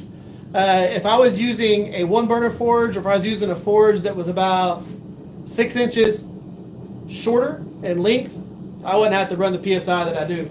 Right now, I'm basically wasting pressure on the back. I'd say the back third of this forge is not really doing anything. I'm not using the back third of that forge, but I'm still having to use propane in it. If I take it down at all, what'll end up happening is the propane will detonate inside the tube, inside the burner tube. So let's say I was to turn the propane down more, it will actually detonate in the tube and create a big flame right here. I know that I'm running the lowest amount of PSI possible. Let's see here. I've been blacksmithing for about a year, just trying to learn some stuff. Heck yeah. Well, I'm happy that you're here. So let's go ahead, switch to this other side, do the same thing. Start where we were at the first time, right there.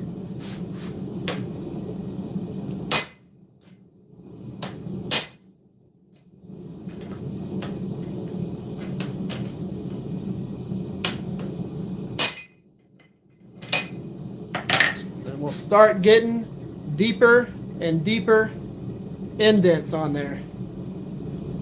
So what'll happen is on these first heats, we'll do it with it pretty hot. But one of the things that you want to do, just like we forge, we move the material hardcore. We get it hot, we bend the heck out of it, forge the heck out of it, move it a whole lot, and then we planish on a lower heat. When we get to the point where we're planishing, we got the lower heat on it, the steel's a little bit darker, it's not super bright, and we planish.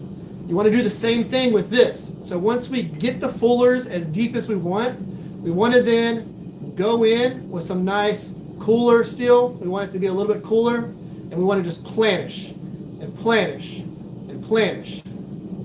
then we're good. Just jumped on, working on a viewer submission for the Viking Challenge. Process of thermocycling. I do wish you luck. What's up, Chris? Yeah, you gotta have the old fullering machine here. Hey, there's something that y'all should also know. So on Thursday, Mr. Steve Jennings is bringing me a power hammer that he made.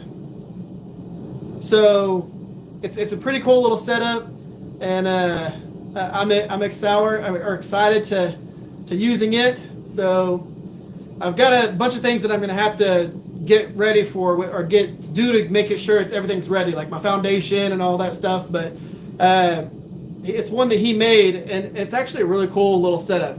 And so he's going to be bringing that, and I'll have that here next Thursday. So basically, he's dropping that off, and then me, him, and Matt are all headed to Blade Show after that.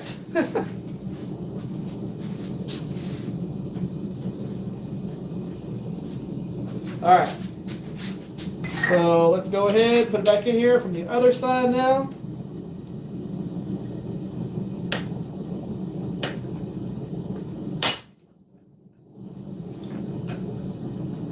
Over to the front.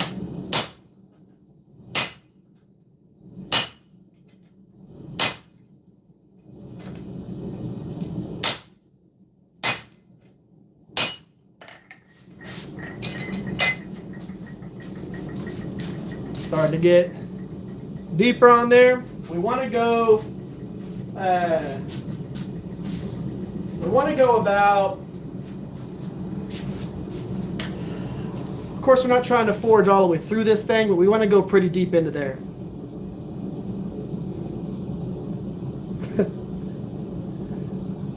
Wool, damn it, not wool. Ooh, not wool. I love that.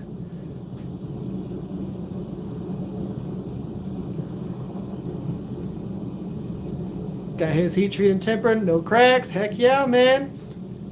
But yeah, I'm going to film us trying to get the thing off of his vehicle and all that stuff. So you'll get to see us fumble around getting it off there and kind of just putting it in its placeholder position until we actually start getting it ready to use. So it's going to be pretty cool. So autocorrect is auto incorrect to me. It messes up so many words for me. I don't know how many times I went to go and type knife, and it has typed Kmife. Kmife.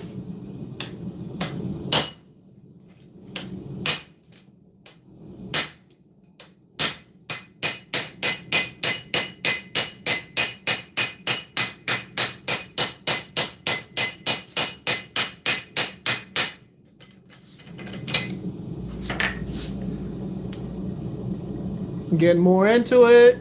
There we go.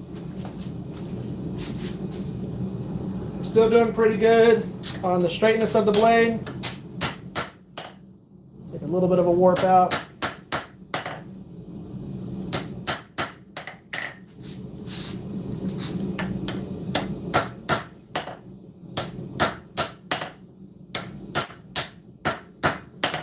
Understand that if you get so if it starts bowing out or bumping out on the spine, you need to get that back down into it, because it'll start throwing off the actual fuller. It'll start curving it.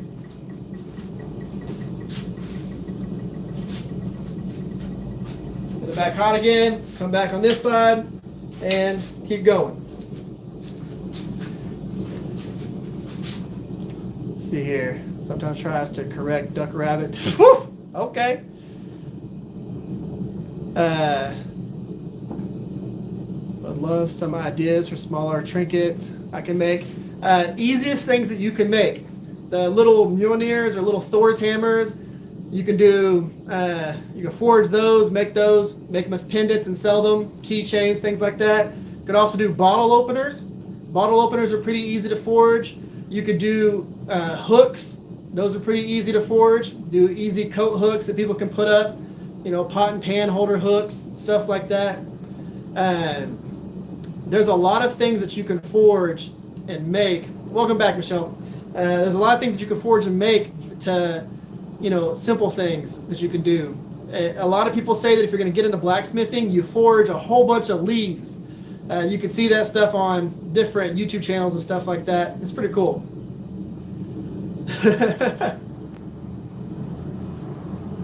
All right. Let's see here. I'll let it get a little bit hotter than that. Grab my water.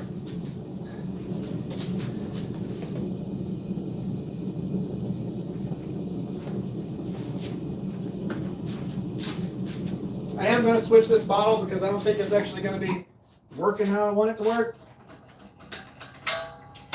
There's still a lot of propane in it. It's just too cold. It doesn't help that it's really cold outside. But it didn't freeze. It just started getting just a little bit too cold. One of the things that I might do is I might go ahead and build a smaller forge and put that on another rack so that whenever I don't need this bigger forge, I don't have to use it. All the fire bricks that are on the rack underneath here, that makes a single burner forge. I might end up using one of those.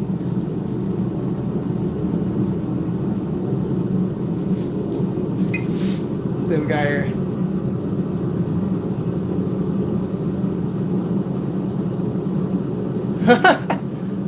Danny Rivers is actually my dad. That's my dad's name. That's pretty funny.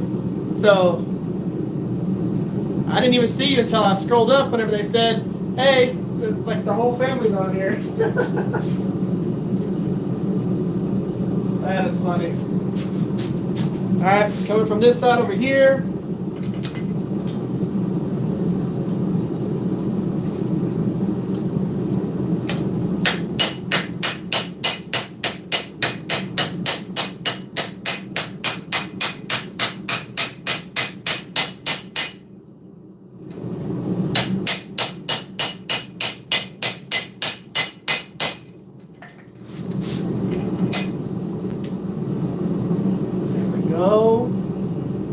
I want to go about another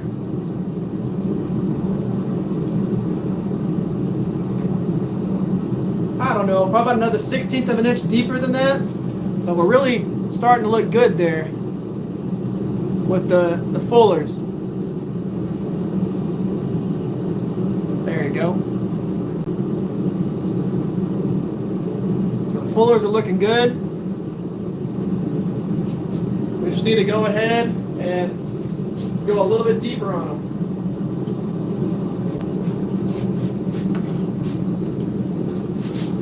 Let's see here. Danny, you like that? So my dad is basically Mr. Papa John's.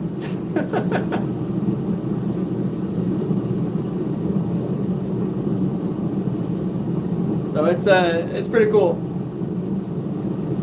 But we are forging a sack. So anybody who is new to the live stream, what we're forging is we got this profile, and then of course right now we're working on the fuller, forging that section in. We've already forged the blade profile. We're doing a half hidden tang. So basically the tang's going to come back to here. To this point, it's going to be a full tang. Then it's going to step down and go into the actual handle. So around the back side of the handle, you'll see all wood, but halfway through, you'll actually see the spine of the knife. Which was the cool idea from the old Duck Rabbit.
imagine how long this took me on the very big one.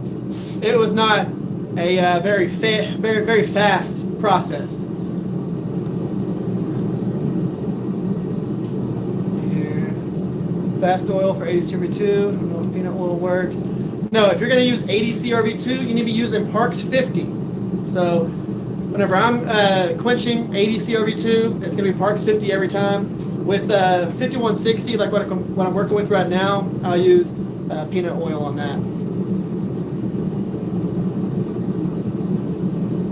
Well, it's nice having you here, Dad. I'm going to try half full tank. Coalfish. That would be actually pretty cool.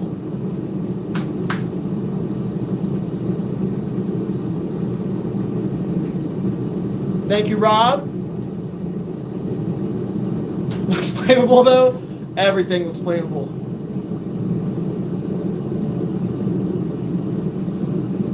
And yes, Papa John's is the best pizza. For anybody who thinks it's something else, you're incorrect.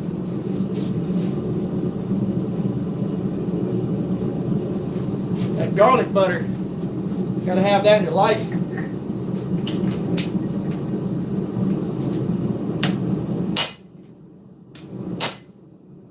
I might be a little biased though.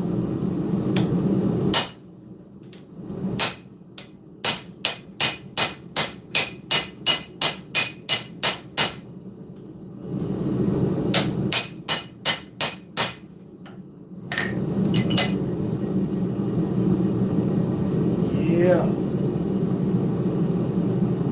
Keep it going.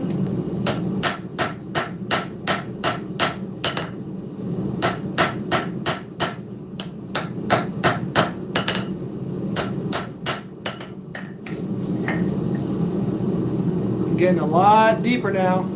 There you go.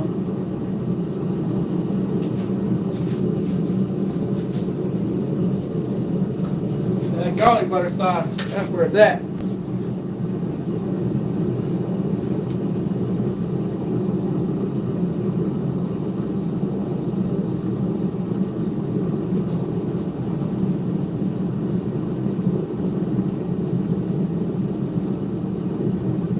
See, you say a chain would never be as good or like as good as a mom and pop. And there's a lot of cities that don't have mom and pop pizza places though, especially in Texas. Texas isn't known for its mom and pop's pizza places.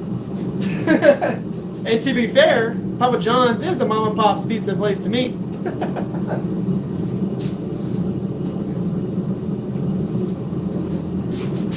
It's a little different.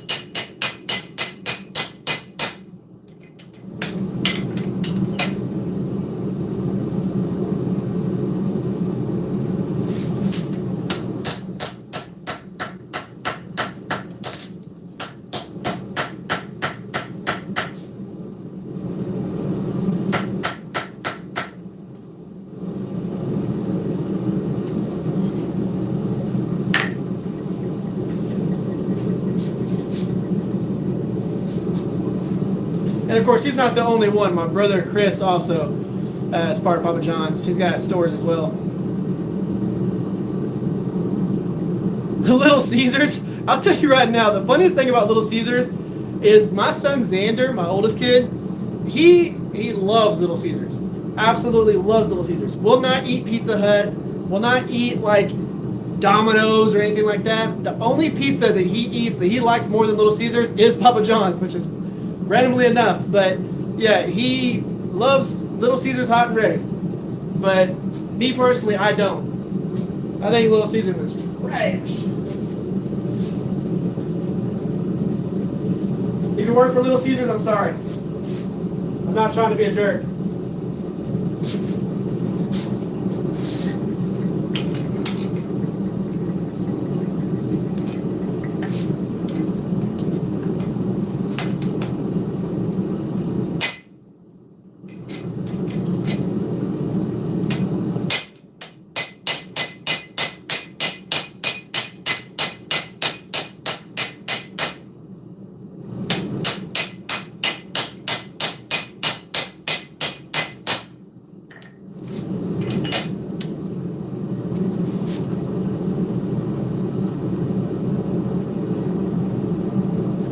I could probably stop where I'm at right now, but I don't think I want to.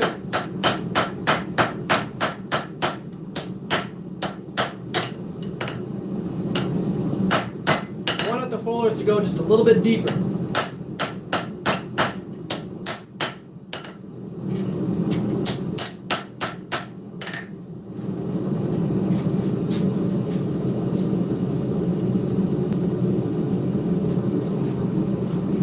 We're going to do one more heat where it's nice and hot, start doing the fullers, and then we'll probably go ahead and start cleaning it up from there.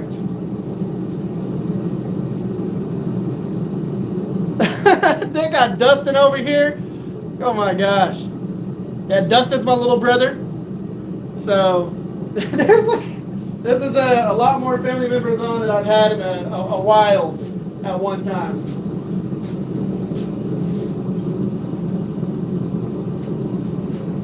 Also, he might be a little biased too with the pizza.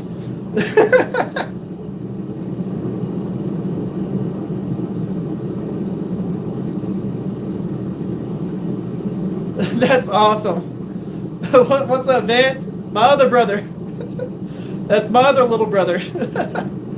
That's funny.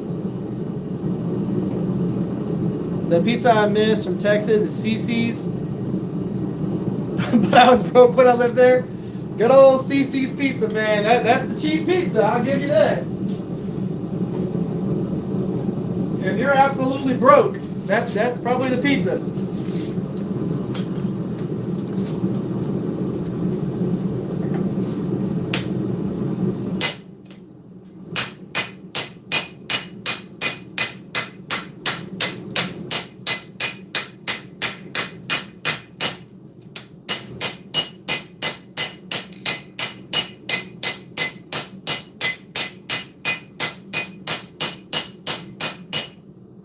People wondering what we're doing right now, we are forging the fullers on a Viking Sax EDC.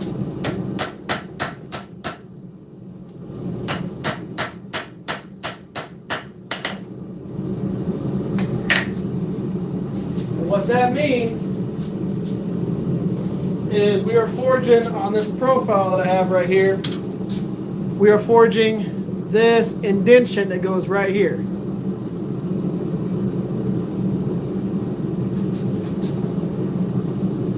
Let's see here. What's up, Mary?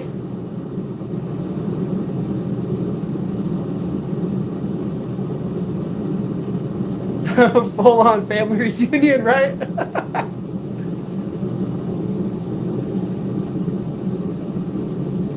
Legit getting stream views, right? That's the way we gotta do it right there. I'm happy that they're on here and they're watching.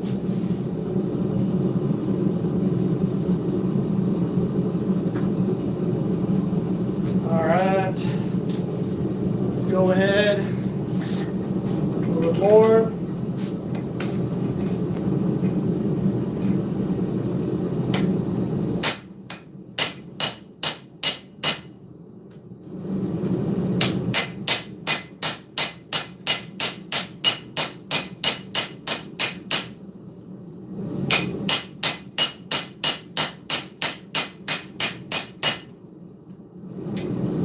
The funny thing is, it's like the Rivers experience with the Rivers experience. You got the Rivers watching the Rivers experience.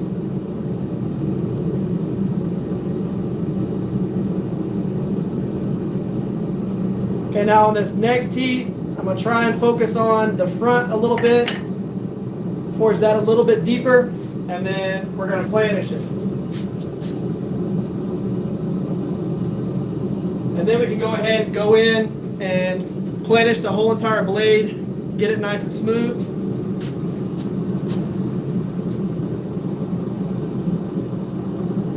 We got cheesesteaks and pretzels, which is awesome. Yep, brisket. It's for brisket, not pizza. Hey, we eat the heck out of brisket. The pizza I miss most from Texas, said no one ever. That's probably pretty valid. You know, Texas is not known for pizza. Any tips for forge welding in a coal forge? The hard part about a coal forge is being able to control the temperature. But if you're going to try and forge weld in a coal forge, use a lot of flux and keep your material clean, because your flux is going to create kind of like a shell and keep the layers clean. But if I was going to forge weld in a coal forge, I would go through and I would weld the entire outside of the billet. So I would do my best to weld every single seam on that. It would suck. I'm not saying it's not possible, because a lot of people that forge weld with coal forges.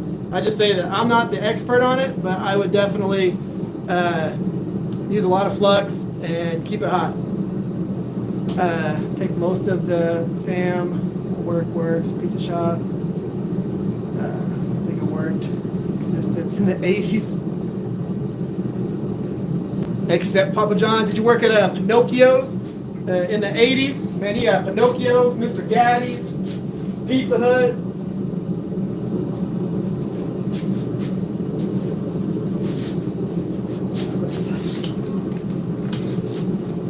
Let's try and get the front of this forge just a little bit deeper.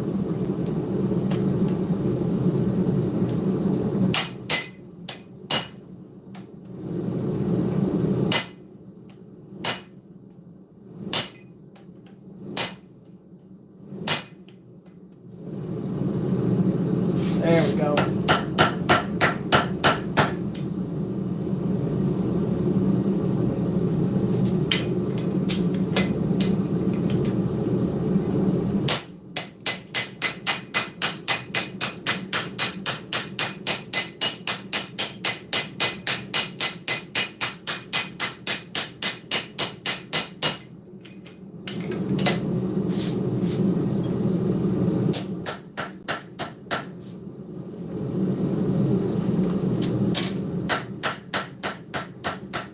That fuller is definitely deep enough now. We got a nice big indentation on there now. So we want to go ahead and do at this point is start planishing and getting everything nice and flat.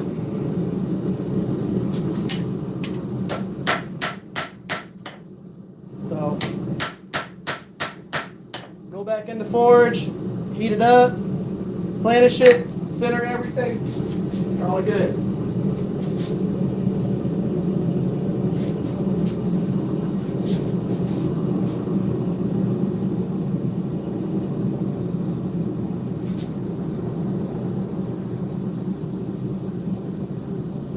There we go. There you go, Doug. I turned the pressure down just a little bit. Let's see here. Chuck E. Cheese. It's for the fun, not the pizza. That's true. I'm telling you right now, you know, everybody in this comment section didn't think they'd be talking about pizza on here. Make a throwing knife out of one of those squares behind you. I could.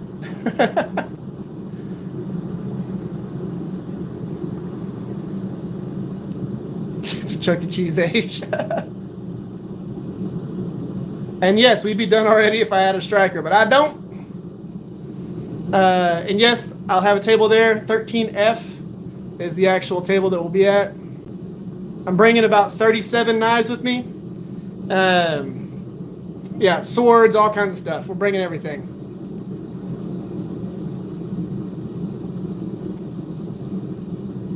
Oh, you mean one of those?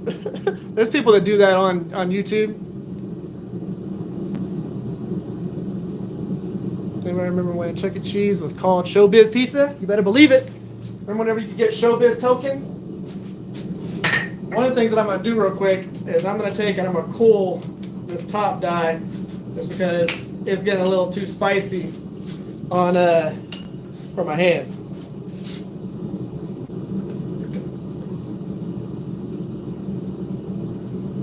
Pull that off just a little bit.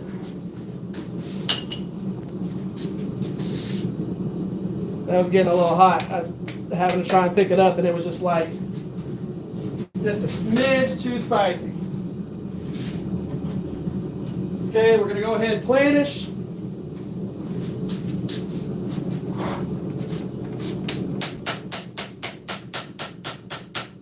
Lightweight hammer for this part.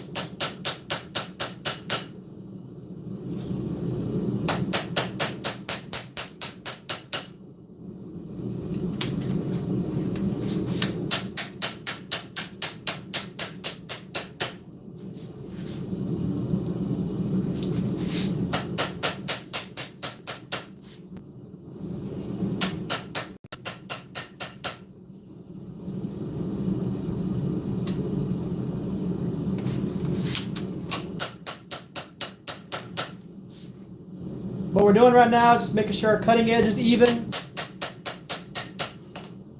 and centered.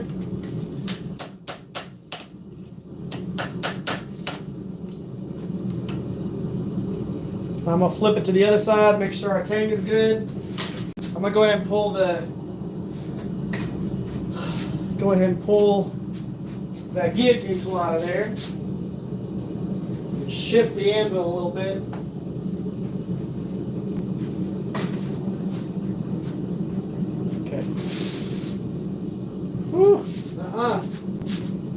Go get some gloves. That thing is hot.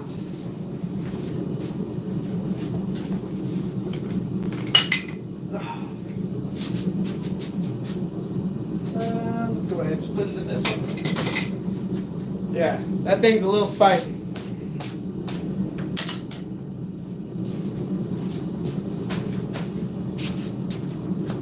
So my anvils are all set up to where they're on wheels. So anytime I need to move it, all I got to do is just rock it a little bit and roll it.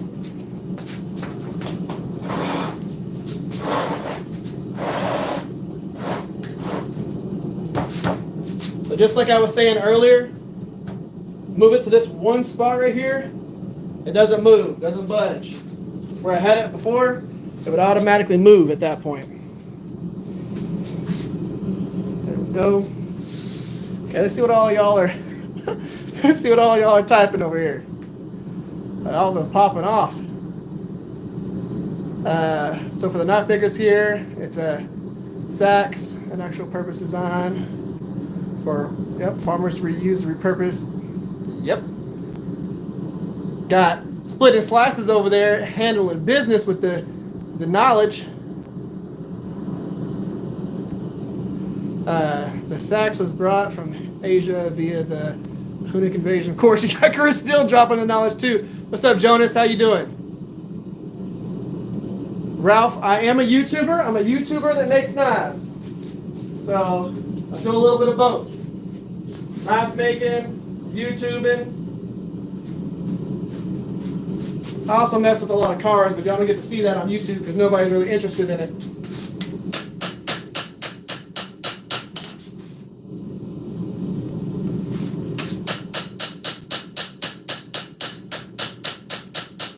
What we got done, or what we're working on today, is kind of a Viking Sachs inspired knife.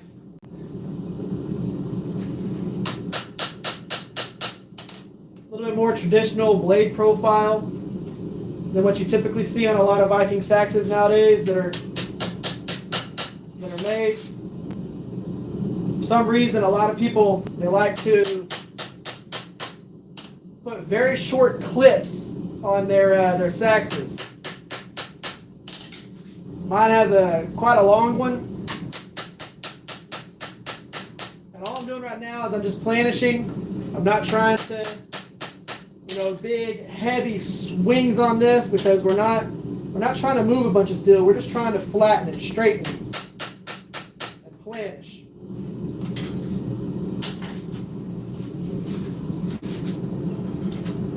So that everything is nice and clean.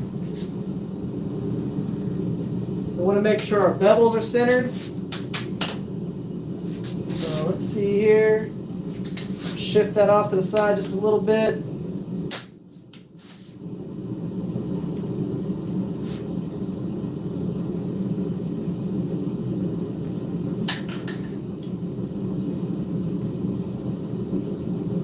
Okay, show y'all this.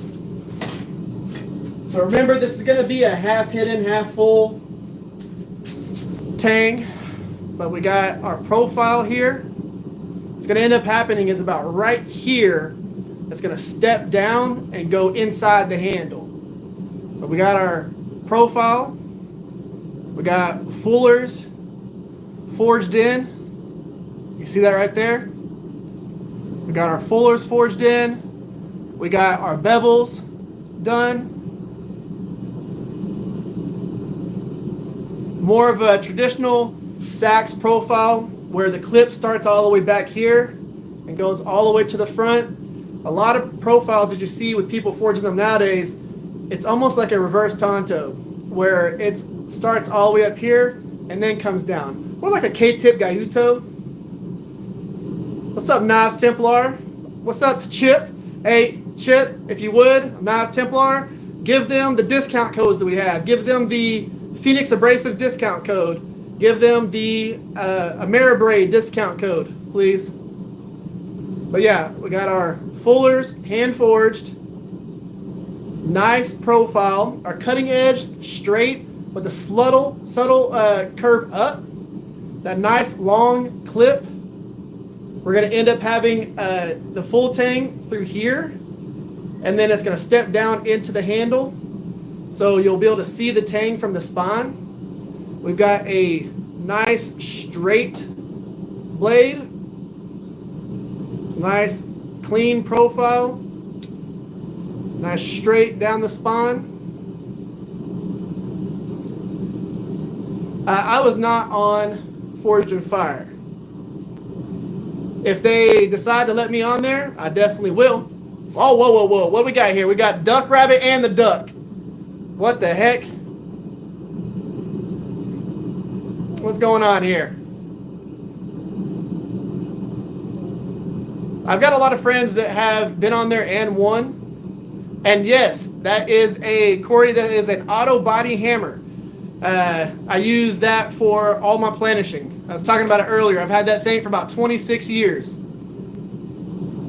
But yeah, I use that to planish, get everything nice and smooth. Now, one of the big keys to having a forged to finish knife, and if my wife would, I'm gonna show y'all something. Y'all hang out for just a second. We're gonna go ahead and put this in the forge and let it start annealing. I'm gonna show y'all a couple of things, okay? Y'all hang out for just 1 second because I want to show y'all something. What do you want?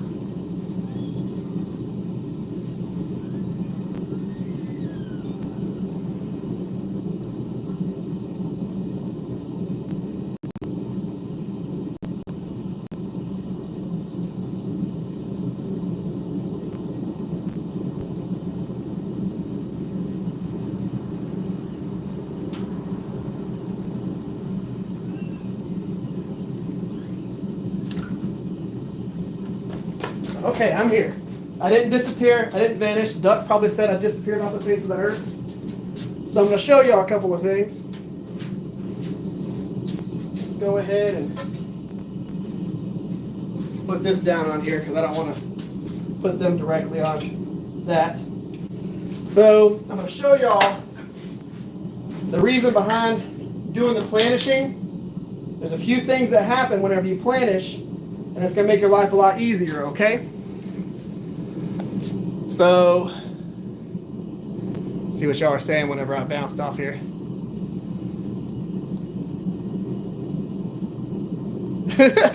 I knew it. He's gone. So, this right here, for one, I don't make a bunch of leather sheaths. This is one of my leather sheaths that I've done. I'm not the best sheath maker. It's just, it is what it is. This one I wanted to make like this because a specific way of having to pull this out. I needed this relief cut out of it. But whenever you do a nice brute to forge, this has got a very subtle forge texture on it. But we forged this profile. This is one of my knives right here. This of course has the copper liners that are exposed to the front and everything. But whenever you do a nice simple forged texture, you don't get a whole bunch of big dents whenever you make some nice full flat grinds. You don't have super crazy dents in there. Okay, so that right there, that's a kukri. Really nice looking handle and all that. So this right here, that's one of the things that happens whenever you go through and you planish. And now this one right here, this is one of the ones that we forged live. Again, you get a nice smooth texture going into your bevels. Now this is one that we forged live and we finished on one of the YouTube videos. But if you planish, you get a nice even texture, nice even handle fitment all the way down that.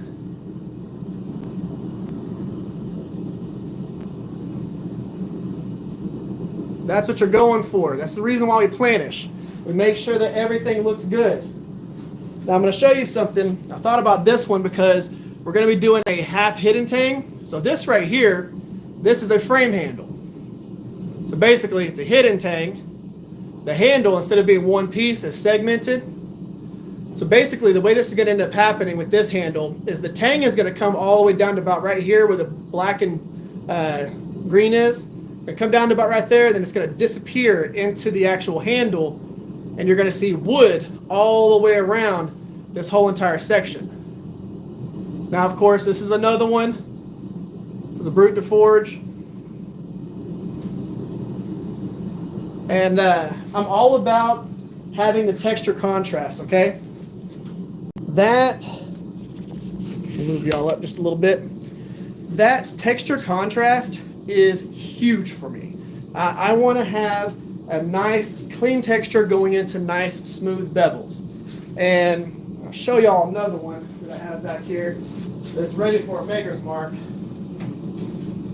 So this one was forged. This is one that we're about to do a maker's mark on and do handles. But you can see I haven't cleaned up anything. I haven't ground anything on here.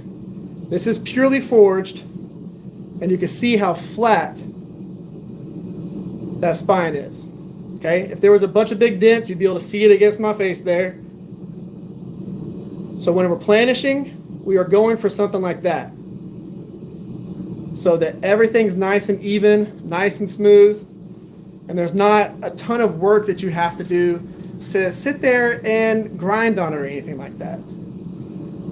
Let's see here. What are y'all talking about? Chip, what do you think about doing an episode with a couple of the younger knife makers? That'd be pretty cool. What if you make a piece of flat steel look forged? Yeah, there's a lot of people that do that. Do you know where I could buy a maker's mark? There's a lot of people that make maker's marks. You can actually search that on, I'm going to say this, you're going to be like, oh, the Google, just type in knife maker's mark, and there's going to be a bunch of different people that actually make them, plus companies that make them to where you can etch with it. My wife made these little stencils for me. There you go, on like a Cricut machine. The Pintos, I wouldn't know where to start making one. And there you go. There's Nisha right there with that. Got to stamp it on. That's sweet. Started to use a flattener. Y'all want to see a flat? Let me show you my flatter that I redid. I don't use this like hardly ever. This is the biggest hammer that I have. If y'all ever seen a big flatter.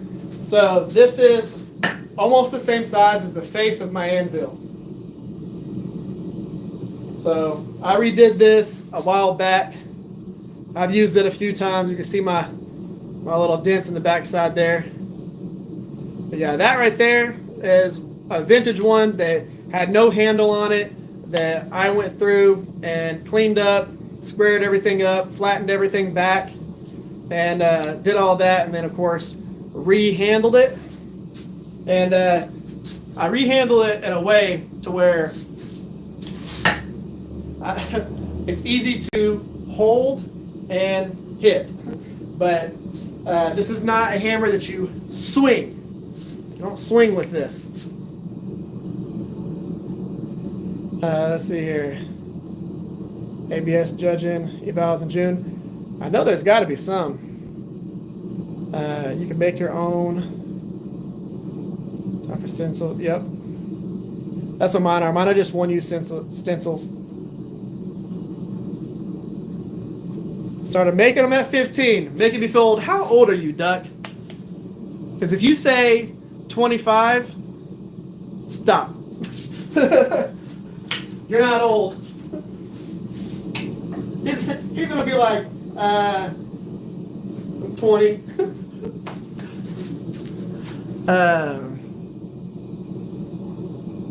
Of course. Same as PFP.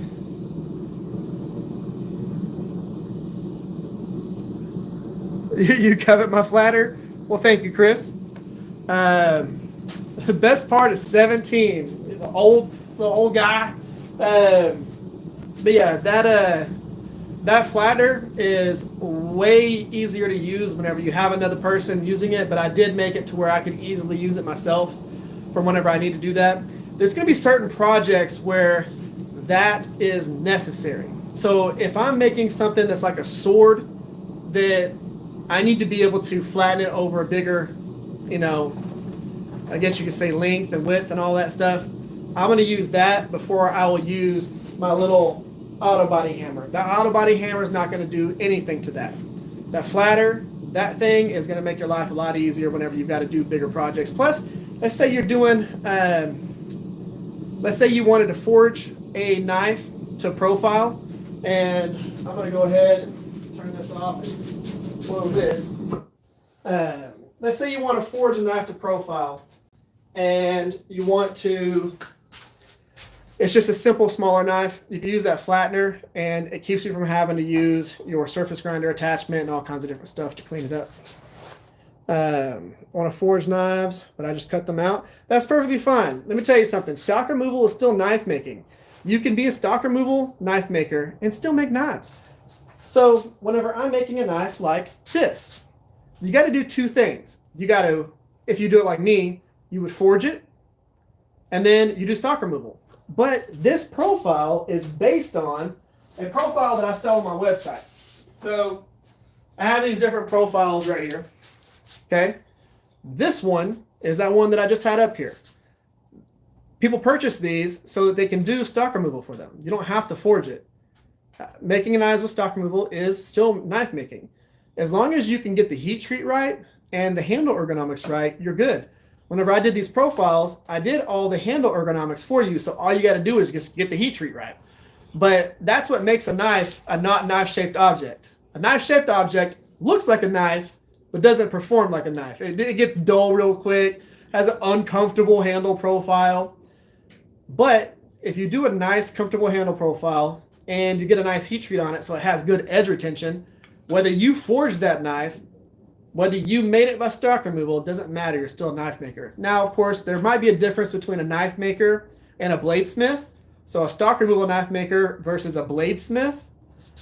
What I just did was bladesmithing. Just like you do a blacksmithing, but making a blade. So there's different things within that. Let's see here. What are y'all saying? I'm 60, but I feel 45 most days. The downside to that is whenever you're 40 and you feel like you're 60 most days. Sleep wrong. 53, old enough, but young enough to still do it. Yep. Mr. Volcano Forge is like $80 on Amazon, and it's absolutely worth it. So there's actually a video that you can watch. So if you want to get into blacksmithing, you want to get into bladesmithing, there's a couple of different videos that you can watch. Dennis Tyrell released a couple of videos. One that was based on kind of like a stock removal, and one was based on bladesmithing, so more forging and things like that. I think they were his last two Triple T Thursdays. So if you go and watch those, he gives you a few good tips and tricks and like things to purchase and stuff like that as a beginner knife maker.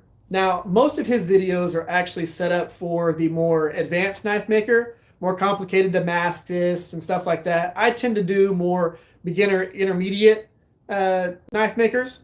And then, of course, I'll teach people who've been making knives for a long time how to do the bladesmithing part, the forging part, but they could probably grind, circles around me. Let's see here. What I use. Can I make a knife? There's a lot of ways to make them, and I've got a lot of videos on here that you can go and check out. So if you're not podcasting about knives, or you're really a knife maker, right? People who make knives, you're going to be doing time on a grinder. Absolutely.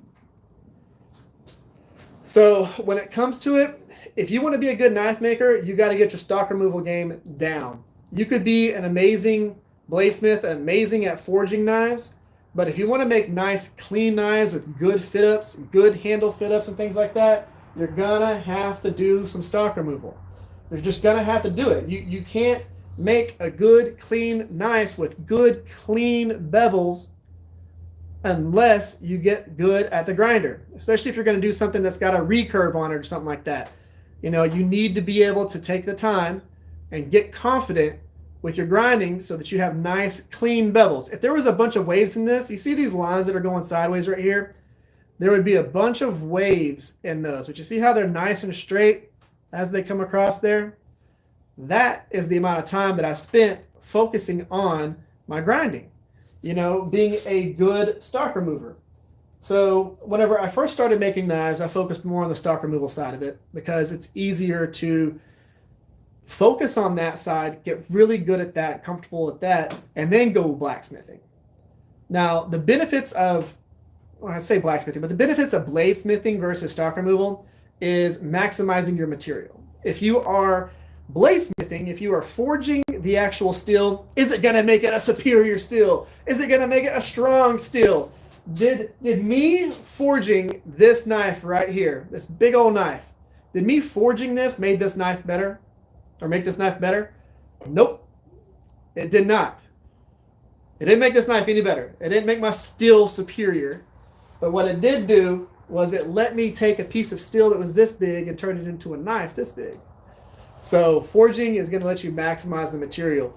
What we started with on this build was not a piece of steel that looked like this at all. We forged the whole entire thing and we made it happen. It's just one of those things.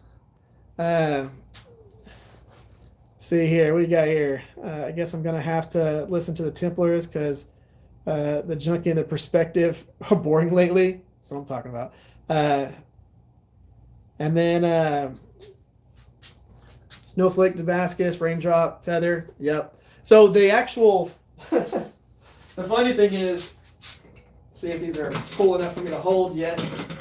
The two little billets that I was using here, so these were spacers. Of course, you got Raindrop, Damascus right there. And then you got some nice ladder pattern right there. So Damascus always looks cool. One of the other projects that I'm working on right now is this right here. This is a Damascus, let's see here, Damascus chef knife for Blade Show Texas. Of course, integral bolster. You can see all the layers going across here. So integral bolster, super thin edge,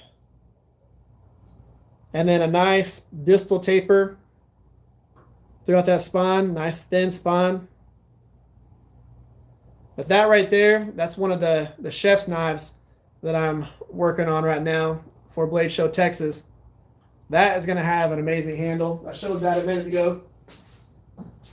And then, of course, I've got a bunch of projects that we're going to be working on after Blade Show Texas. So we're going to be working on that big, huge Viking sax. I'm going to be taking the knives that we've forged over the past couple of Saturdays, and we're going to be making those into Shop Talk Tuesday build series.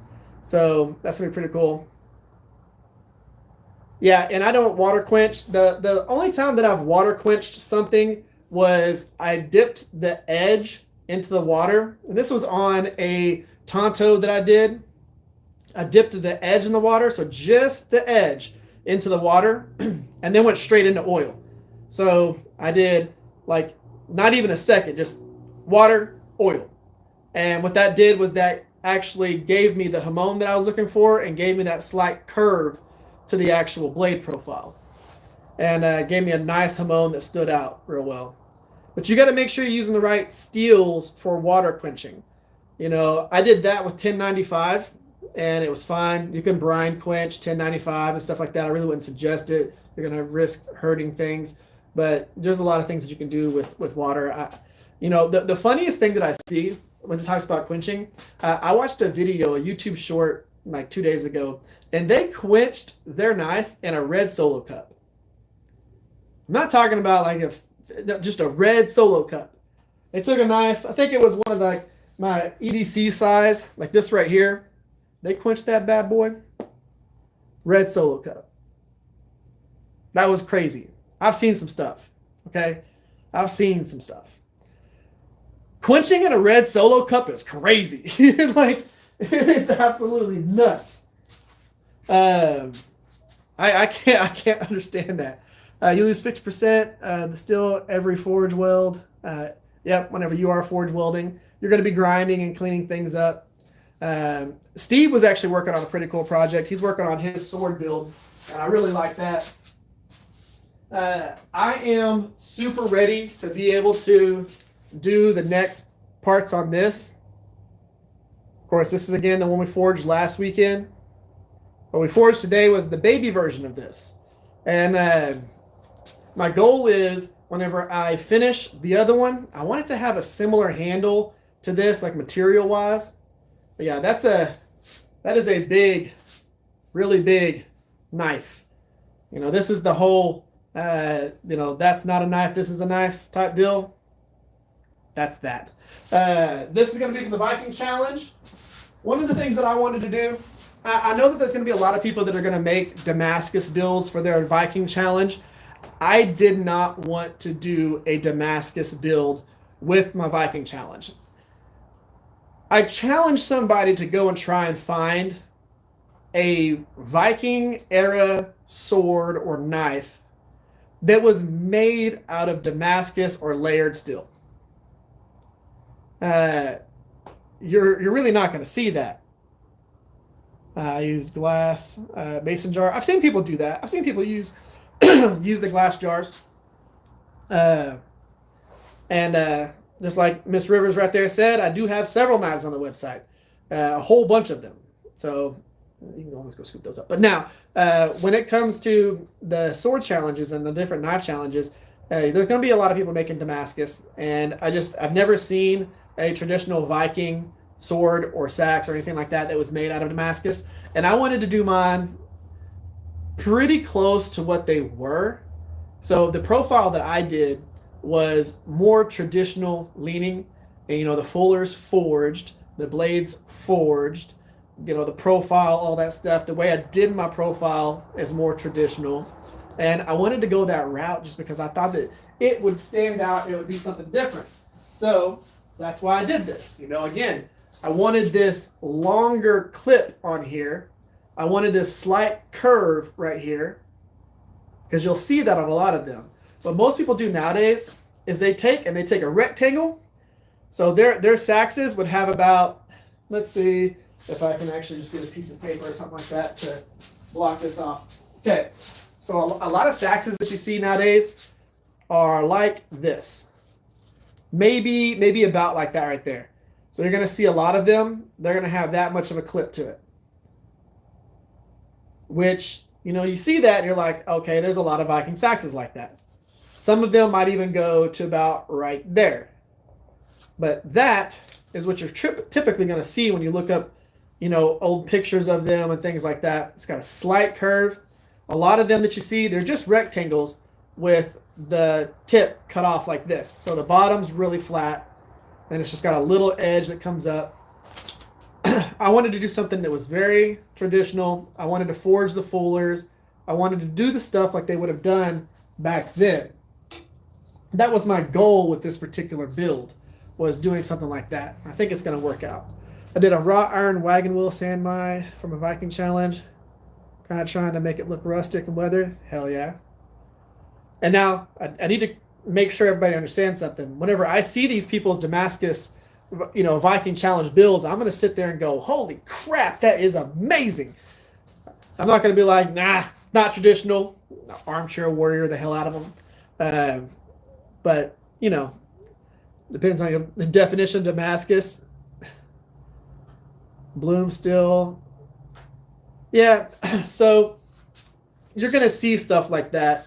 I think Heavy Forge, I think he's doing his own setup because, of course, he does his whenever he makes his steel, he actually makes the steel, makes an ingot, and then forges the ingot out with the Woots and all that stuff. So you have a lot of that. And, of course, Woots is slightly different than Bloom. Bloom, of course, is created differently, versus Crucible versus the way that they did the katanas back in the days and all that. If you're wondering what those two terms are, look up Woots steel knife and look up Bloom steel sword. And you're going to see the differences between the way that they create Bloom steel and the differences between the way they create Woots steel. So a lot of Woots steel is created in a crucible, and it has all the stuff, all the minerals and everything you want in it, put into that crucible, melted down to an ingot. They remove the ingot from the crucible, and then they forge that into whatever they're going to do. Now, the Bloom steel, of course, you have a coal forge, you put all the stuff into there, and then you get your Bloom out of it. You get your Tamahagane out of that. And there's a lot of cool things you can do with that. Mostly really exceptional weapons made by Vikings or their spears. Yep. When it comes to pattern welding. Yeah, the Viking spears are absolutely awesome. And then I love Viking axes. So the different axes that they made, absolutely awesome. The shields that they made, the helmets that they made, all that stuff. Make a shield. I'm hoping that somebody in this challenge makes a shield. I really hope that happens. I think that one person is going to make a helmet. I think that's going to be really cool. And then I hope somebody makes a shield. It's going to be awesome. So Whack-A-Mole Outdoor Adventures, is that Whack-A-Mole? If it is, awesome. And I'll check you on the next live stream. Of course, we have the next live stream happening next Saturday. And technically what I'm going to be doing is I'm going to do a live stream on Friday and Saturday. So I'm going to do a Friday one, probably around 1 to 2 p.m. Central. Well, yeah, 1 to 2 p.m. Central time at the actual Blade Show. So I'm going to live stream at the Blade Show at my table, maybe walk around a little bit. And then I'm going to live stream again on Saturday. So you're going to have 2 Blade Show live streams. I'm going to be showing y'all some of the stuff that I think is cool at Blade Show. So you'll actually get to see it in real time at the actual Blade Show. And I think that's going to be pretty cool. And then, of course, the Saturday after that, we'll be forging again. But next Saturday, I'll be at Blade Show, Texas, table 13F. If you're going to be in that area, it's Fort Worth. Definitely come by, see me, chat, hang out, all that stuff. But where does this Viking challenge happen? So it is a YouTube Knife Makers Challenge. If you look up the YouTube Knife Makers Challenge, you can look it up on both YouTube and Facebook. There are several YouTubers that do this, and we do a few a year. This particular challenge just happens to be Viking inspired. So you're going to have a bunch of different people that are doing that. You got Green Beetle, you got Redbeard Projects, you got Redbeard Ops, you got a whole bunch of different makers that are going to be doing this. I think we have Dies in Every Film in this particular one. We've got a whole bunch of people, Dennis Tyrell, Beacon Knives. There's a lot of people that are part of this, and I think it's going to be really cool. John Norwood with Old Hickory Forge, I think he's doing one, and it's going to be an awesome challenge. It really is. And again, Whack-A-Mole, I'll be on here Friday and Saturday next week. So Friday and Saturday. But there's going to be pretty cool. Now, if you go to the actual Facebook page, it is a page that has all the challenges that we've been working on. So you've got the samurai one that we just got done doing. You got the fantasy one. You got a lot of the different challenges on that Facebook group. So you can actually see what the viewers have submitted in the past, plus what we're working on now. And we do little updates on there. Now, of course, the difference between the previous projects with the YouTube Knife Makers Challenge and this one is I'm actually going to be showing y'all a lot of the stuff leading up to it. And then whenever we actually release the video, it'll be a video that has the complete build. But I'm going to actually show y'all as I go through this some of the stuff that we're working on. It's going to be pretty cool. The Avicena Ferraria for migration era production weapons, the historical funds, and use close to authentic metals. That's pretty cool. Maybe one of the moderators could post a link for the Viking Challenge details. Yeah. Heading in, see you Thursday. Awesome, Steve. It was awesome having you here. And I will see you on Thursday. Try and get here as early as you can on Thursday, because whenever we get done unloading that power hammer, we pretty much have to load up and go straight to the show. I've got to help Texas Farrier Supply unload some of their stuff. What's up, Eric Rivera, with almost the same name as me? But yeah, we got to help, or at least me and Matt. If you want to help, you can. But we got to help Texas Farrier Supply kind of just set up a couple of things. Yeah.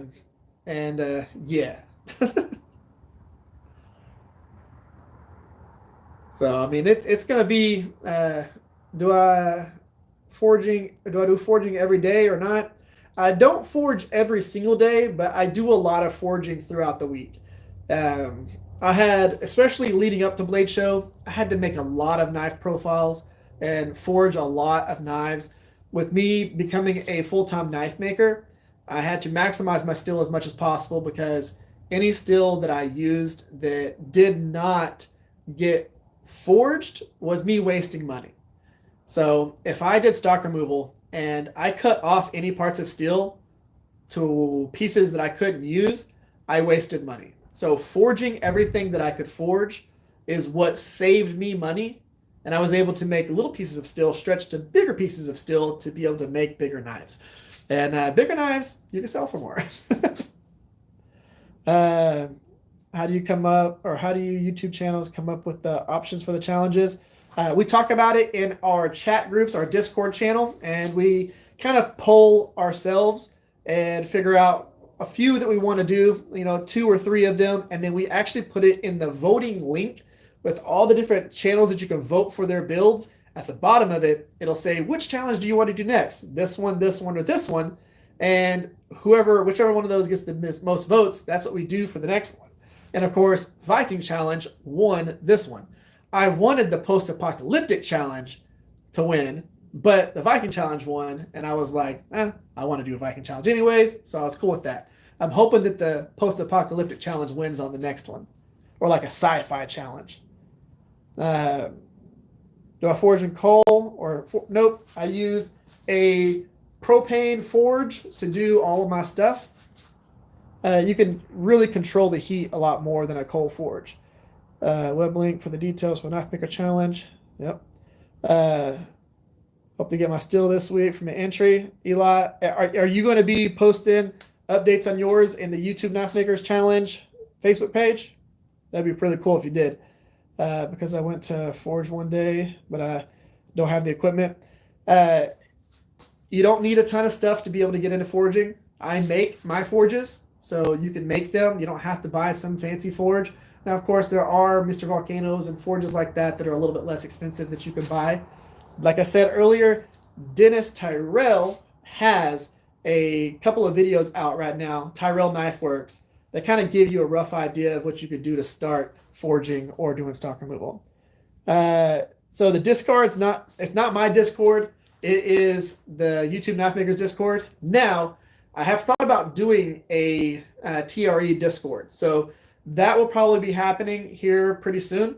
And I'll be able to get people in there. Now, I originally was going to do the TRE Discord with the VIP members, but I'm going to leave it up to them. And if they are cool with, me letting all the people into there, I'll let you know. Like Mr. Rich right there. He's one of the VIP members.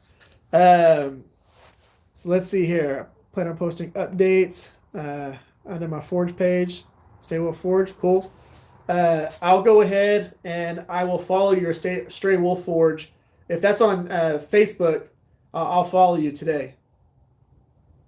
And make sure we go ahead and that way I can get updates and all that stuff. So if you haven't sent me a link for it, I'll just search it and I'll follow it today. So Stray Wolf Forge, Nisha, if you could write that down.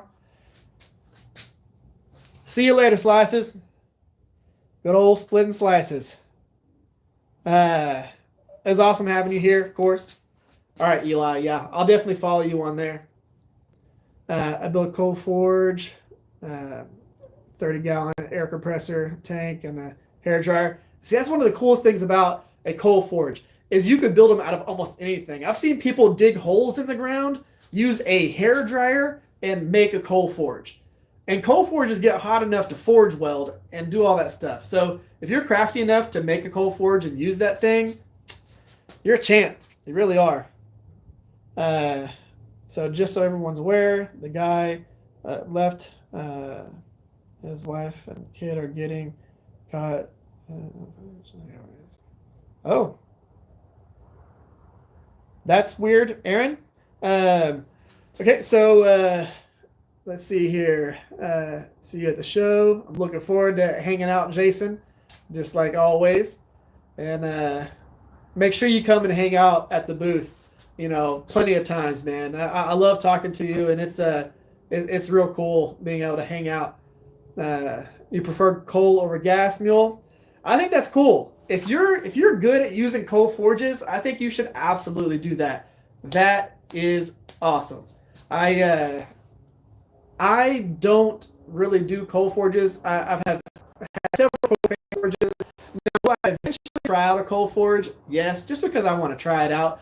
Let's say I know what's going to happen is if I do go on Forged in Fire, they're going to be like, all right, guys, we're taking that scrap stuff right there and we're turning them into coal forges, and you're going to have to coal forge this whole entire thing. And I'm going to be like, I've never done a coal forge. Now I've got to build one out of that pile of stuff. And then I got to figure out how to do it. Now I've watched enough Forged in Fire that if I needed to make a coal forge, I feel like I could do it. You know, I've watched enough of them like panic and then what they've had to do to fix them and get them running and good and all that stuff that I could probably do it because that's how my brain works. If I've seen somebody do something, I can pretty much replicate it 100%. That's the joys of having my random brain. Let's see here. Trade knives and tomahawks all day would be a cool challenge. I agree. And then I like trade knives a lot too. Yep. Now, like doing blacksmith knives and doing stuff like that, those are fun. And I see a lot of people do coal forge knives or blacksmith knives. Go with what you're comfortable with and just create. Yep. Coal is the only forge I have until now. A ribbon burner forge is done. Man, you're going straight from a coal forge to a ribbon burner forge. That's what I'm talking about. And a huge ribbon burner forge. I will do a ribbon burner forge this year. I'm hoping to be able to do it directly after Blade Show Texas. You know, willing my wife lets me spend some of the money on it. I want to get the ribbon burner from Brian House. He already has the ribbon burner and all that stuff. I can get the ribbon burner and then go ahead and order the few things that I need. And then I'm going to make the forge body myself. But I'm going to base it kind of on his design. So we're going to see how that goes. Hopefully he's at Blade Show Texas this year. If he is, cool. If he's not, I will talk to him at Blade Show Atlanta. If you don't know who Brian House is, he has a company called House Made. And you can look it up on YouTube, Facebook. You can look it up on Google. He makes inexpensive, like the forge is not inexpensive, but you can get the plans to make the forge and make it in an inexpensive way.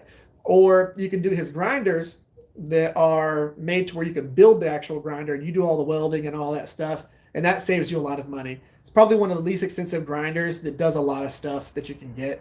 And that's awesome. Plus, he's got a lot of other cool things that you can get. One of my favorite things that he makes right now is a really cool table that goes onto your drill press. Speaking of cool things, so Kyle Daly sent me this little thing right here. Let's see if I can actually open it up. I mean, he wrapped it like a professional here. So he sent me this. I'm excited about it. And I don't know who Kyle Daly is. He makes a lot of cool things. He sent me some candy too. So he makes a lot of cool things. And with this right here, you can see KH Daly. This is a 3D printed thing. And it's set up. He sends screws with it and all that stuff. But you can take this, put it on a piece of wood, and what it does is you take these little guys out, and you can actually get the pin length that you want. So what this is, it has all the different pin sizes, and it's got a little tray right there. So you just put the pin in there until it meets right at the edge here, slice through it, push the pin in, slice through it, push the pin in, slice through it, push this pin in, slice through it, and it catches in this little tray here. So that's Kyle Daly right there. KH Daly on Google and all that. He makes a lot of cool 3D printed things that are just absolutely awesome. He makes my sanding sticks. So for anybody who needs a sanding stick and all that stuff, he makes his cool micarta sanding sticks that are flat on one side and that are radiused around there. That is what I use for all my sanding. That one, and then I've got one that has a rubber pad on it. It makes life way easier. I've got links for Kyle's stuff in almost every video that I release. Same thing with the guy who sponsors me for my hammers. That I've got a bunch of hammers coming for. Two Bastards Forge. Beautiful hammers. Look how faceted and all that stuff is. Of course, I wear his hat in every video. Let's see here. If Eric was on Forged in Fire, I have to watch it again. Not watched in 3 years. Pretty much the same. Let's see here. Get into propane game though. Go Forge years. Yeah, I'll tell you, propane is super easy. So Jason Valet, he's actually got a cool little setup to where you can do a like a thermocouple with a setup on it, and you can actually get your forge to run almost as constant of a heat as a heat treat oven. So it's a cool little setup and all that, and it's super smart. He's got an awesome brain for things like that, and I think it's really cool. But you can get it within like a few degrees, and so if you're heat treating and you need to do like 1095, and you got to have that soak time for like that 5 to 10 minutes of soak time with your 1095 before you quench it, having the forge set up like that is absolutely awesome. And yeah, it's on his channel, so right there, Jason Valet. Being able to set that up to where you can actually have your forge set up to run that constant heat is awesome. There's a lot of cool makers that do stuff like that. So whenever you're watching different channels, again, make sure you watch different channels. Make sure you watch everybody. I'm a knife maker on YouTube. I create a lot of YouTube content. I probably do more content than most knife makers on this platform. You know, I do at least a live stream every single weekend that's like 2 to 3 hours. Plus we do a video every single Tuesday. It's a lot, but I like that. I like communicating with y'all as much as possible. Plus I like teaching, and I want to be constant with my teaching. But whenever I do this, I also watch other YouTubers. I watch some channels that only have like 200 to like 500 subscribers. And of course, I'm the one that subscribes to those channels because I know that subscribers help with your channel growth and things like that. So I make sure and subscribe and comment on their channels and things like that. And if I find the channel super informative, I make sure and talk about it on my channel to help them out. So he did an actual video on that, huh, Jason? I'll have to check his video out too. I don't think I watched his video on that. There's no info locally around me. So whenever I first started making knives, there's a couple of people that make knives around me, but they kind of stick to themselves, and you kind of have to like pry information out of them. And whenever I first started doing this, I started watching YouTube videos and all that stuff. But everybody that I was watching, they all time lapsed through all of the stuff that I was trying to learn. So whenever I was trying to learn like handle stuff or grinding the blades or what they were doing with their bevels and how they were holding it and why they did certain things and what belts were they using whenever they were making those things, I couldn't learn it because it was all time lapse. They're like, I understand that people want to skip the boring stuff and all that, but for me, I want to see how someone's holding the steel when they're grinding it. I want to see what parts of the 2x72 that they're using when they're profiling a handle. So you know how to profile, you know how a Coke bottle handle works, you know what parts of the grinder they're using for that. When they're forging, I want to know why they're using different parts of the anvil or the parts of the hammer and things like that. But a lot of people were time lapsing through all of that information, and they might do a voiceover here and there, but they just hit on the interesting points, and then all of the stuff that most people would think is dull when you're not trying to learn got time lapsed, got skipped over, or just not added into the videos at all. And so I had to just say, you know what? Screw this. And I just started doing my own thing with my channel. And I started putting as much information into it as possible. And I started making, I think everybody, whenever I first started doing the series of the Shop Talk Tuesday, where I would take a knife and I would go through and I would make like 5 videos on one knife. So each Tuesday, I'd break that knife into multiple videos. I'd be like, okay, in this video, we're grinding bevels. In this video, we're heat treating. In this video, we are attaching the handle and profiling the handle. So that I could take 15 to 20 minutes and just show you what that was and what that information was. So I've done like 100 and something Shop Talk Tuesdays. I think I'm at like 190 something or something like that Shop Talk Tuesdays. And I just really wanted to try and break down the process. Now, of course, the downside to doing that is your content doesn't go viral. The more talking you do, the less viral the videos can be. Eli, I just saw your friend request on Facebook. I'll make sure and accept that. Jeff, thank you for subscribing to Duck's channel. All those things help. If y'all get a chance, go check out Duck's channel. Make sure you subscribe.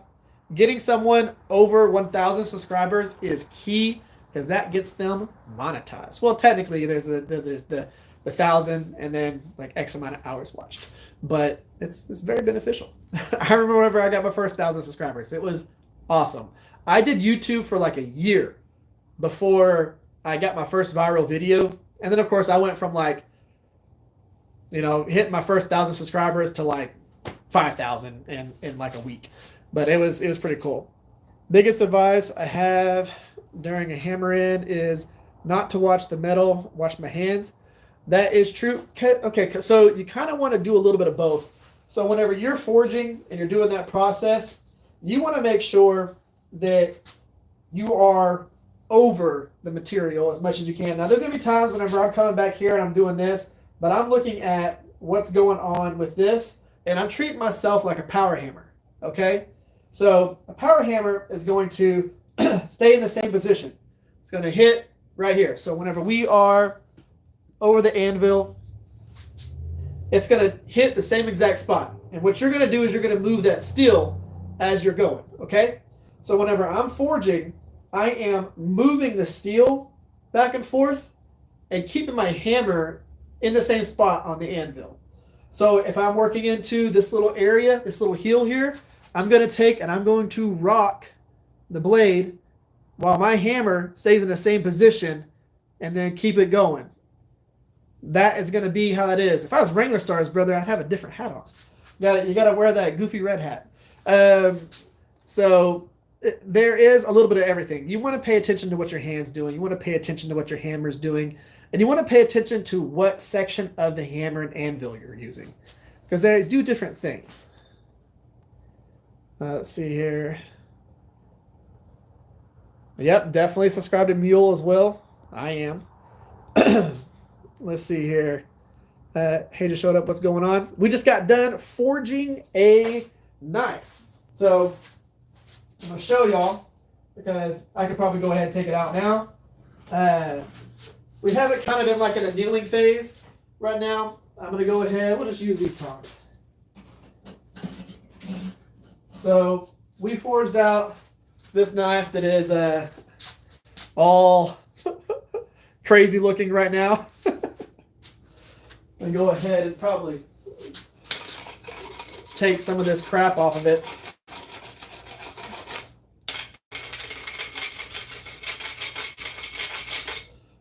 So anytime we're going through and we are forging, we do it a kneeling step. Of course, this looks absolutely crazy, but we forged a Viking sax.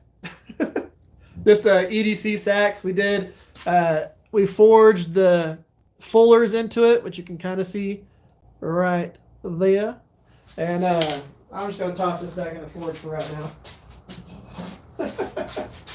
But I'll show you the big brother of what we did. So we forged a small version of this. That's what we were working on tonight.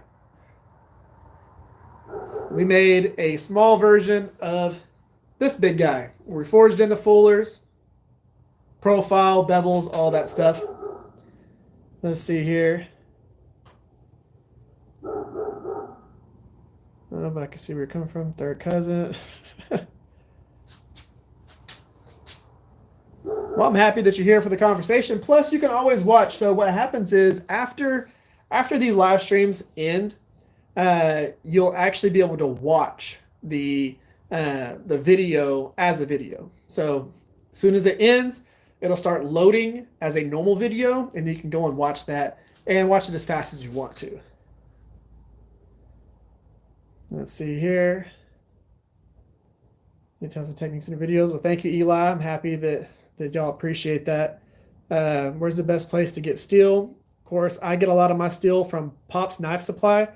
So, you know, there's a lot of people that get steel from a bunch of different places. The reason why I like Pop's Knife Supply, other than the fact that they're one of the sponsors for our Knives Templar podcast, it is they don't pay anything for that. So we just like them, and we were like, yeah, y'all are a sponsor.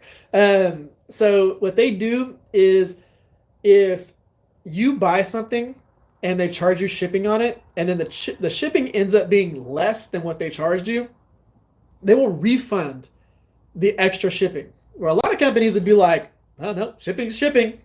You get charged what you get charged. With them, if the shipping is, $5, $10, $15 less than what they estimated, they will refund you the extra. Absolutely love that. Plus, the cool thing about Pops is you can call them and say, hey, I'm planning on doing this project. It's a lot of people who make knives. So they're knife makers who work there. And I find that absolutely awesome. If you have to ask questions, they can help answer questions, give you good advice. So Pop's Knife Supply is probably where I would get anything when it comes to steel. But you can also go to New Jersey Steel Baron. You can go to a few different places like that. Maritime Knife Supply, I've got several sets of steel from Maritime Knife Supply and love them too. For something that comes from Canada, because of course Maritime Knife Supply is based in Canada, it is very fast shipping. So some steel that I'm going to be working with on one of these live streams, show you this. I got a huge bar of this. We've got a bunch of projects this year that we're going to be working with. This is some hexagonal hexagon 1080. So we've got a bunch of this. Got that from Maritime Knife Supply. We got over 4 feet of that we were going to be forging into a bunch of integral bolster knives. So we've got a bunch of that's going to be happening. I'm going to be doing some of those on live streams, and it's going to be pretty cool. Got refunded $3 from them yesterday. I've been ordering a bunch of those padded cases for knives from them, and same thing. Rifle barrel. It does look like a rifle barrel, like a musket barrel. Yep. So show my other hammer. I've got a lot of hammers. So the main ones that I use were the ones that I was using in this video. My oldest hammer. So this is a hammer that I've had for a while. And that is my first rounding hammer that I had. That's a 2 1/4 pound rounding hammer. But I've got that. I've got other hammers that people have purchased for me and bought me that I've used and not used. But the other one that I use a lot is this guy right here. So this is a straightening hammer. That's a carbide bearing and the end there. This was actually by Chip, old Shegman. Got his little maker's mark on the side there. But he did this for me a little while back, and I used that for straightening. This worked out real well with the chef's knife that I just showed y'all, the Damascus one. I had to straighten it because whenever I quenched that thing, it picked up a crazy warp to it. So I did a little bit of straightening in the temper, and it straightened it a little bit. And then I just sat there with that straightening hammer, ting, ting, ting, ting, ting, ting, ting, ting, ting, ting, ting, ting, ting. And I went through and straightened that thing perfectly. So it is that bad boy right there is nice and straight. And I used that straightening hammer to get that perfect because you weren't going to be able to grind this straight. It's so thin that you weren't going to be able to do that. And I mean, it's super flexible. Just awesome little setup right there. Cool Damascus chef. So I ended up using the straightening hammer to get that nice and straight, and it worked like a champ. It is literally one of the best things ever. If your blade is warped like this, you just hammer in this section, and it slowly straightens itself out. Typically, if you see this, you think you got to forge it down like that. But nope. With a straightening hammer, you hammer on the inside curve, and it flattens it out for you. Let's see here. And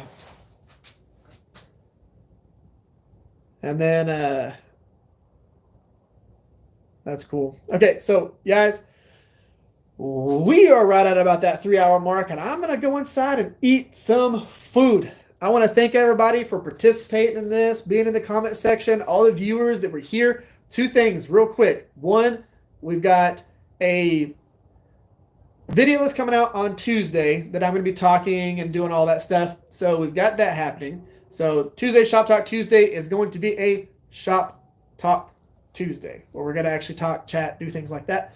And I'm going to kind of update y'all on a few different things and show y'all a lot of what I'm bringing to Blade Show. So we're going to have that on Tuesday. And then on Friday at about 1 to 2 o'clock, we're going to go ahead and, all right, Matt, yeah, I'll talk to you in the morning or tomorrow sometime. So we're going to be probably pizza. We're going to be doing a live stream at Blade Show Texas on Friday. We're going to be doing a live stream at Blade Show Texas on Saturday. So at about 1 to 2 p.m. on Central Time. Now, the cool thing is I will definitely make sure to give y'all a notification and reminder that we're going to be going live before we go live. So it's not just what the heck? Eric's going live? No one said anything. Y'all will get those reminders. So, and I'll tell you right now, I am sponsored by Papa John's. You know how many pizzas I've eaten in my time? I've eaten a lot of pizza. If I go down to my dad's, think about how many pizzas we eat down there. Absolutely love it. So, guys, I want to thank y'all for being here. I want to thank y'all for contributing to this. I want to thank all the mods, all the moderators for helping keep everything clean in the comment section. I really appreciate that. As we get these larger live streams, I know that we're going to have trolls and we're going to have different bots and things like that. So I want to thank the people that are, you know, moderating this and making sure everything is nice and clean and good and we all have good fun. Dad, I love you. And I will see you hopefully pretty soon whenever we come down there and we come hang out. So, guys, y'all have an amazing night. Y'all just be awesome. Y'all stay safe out there. And I will catch y'all on Tuesday. See y'all. Good night, Dad.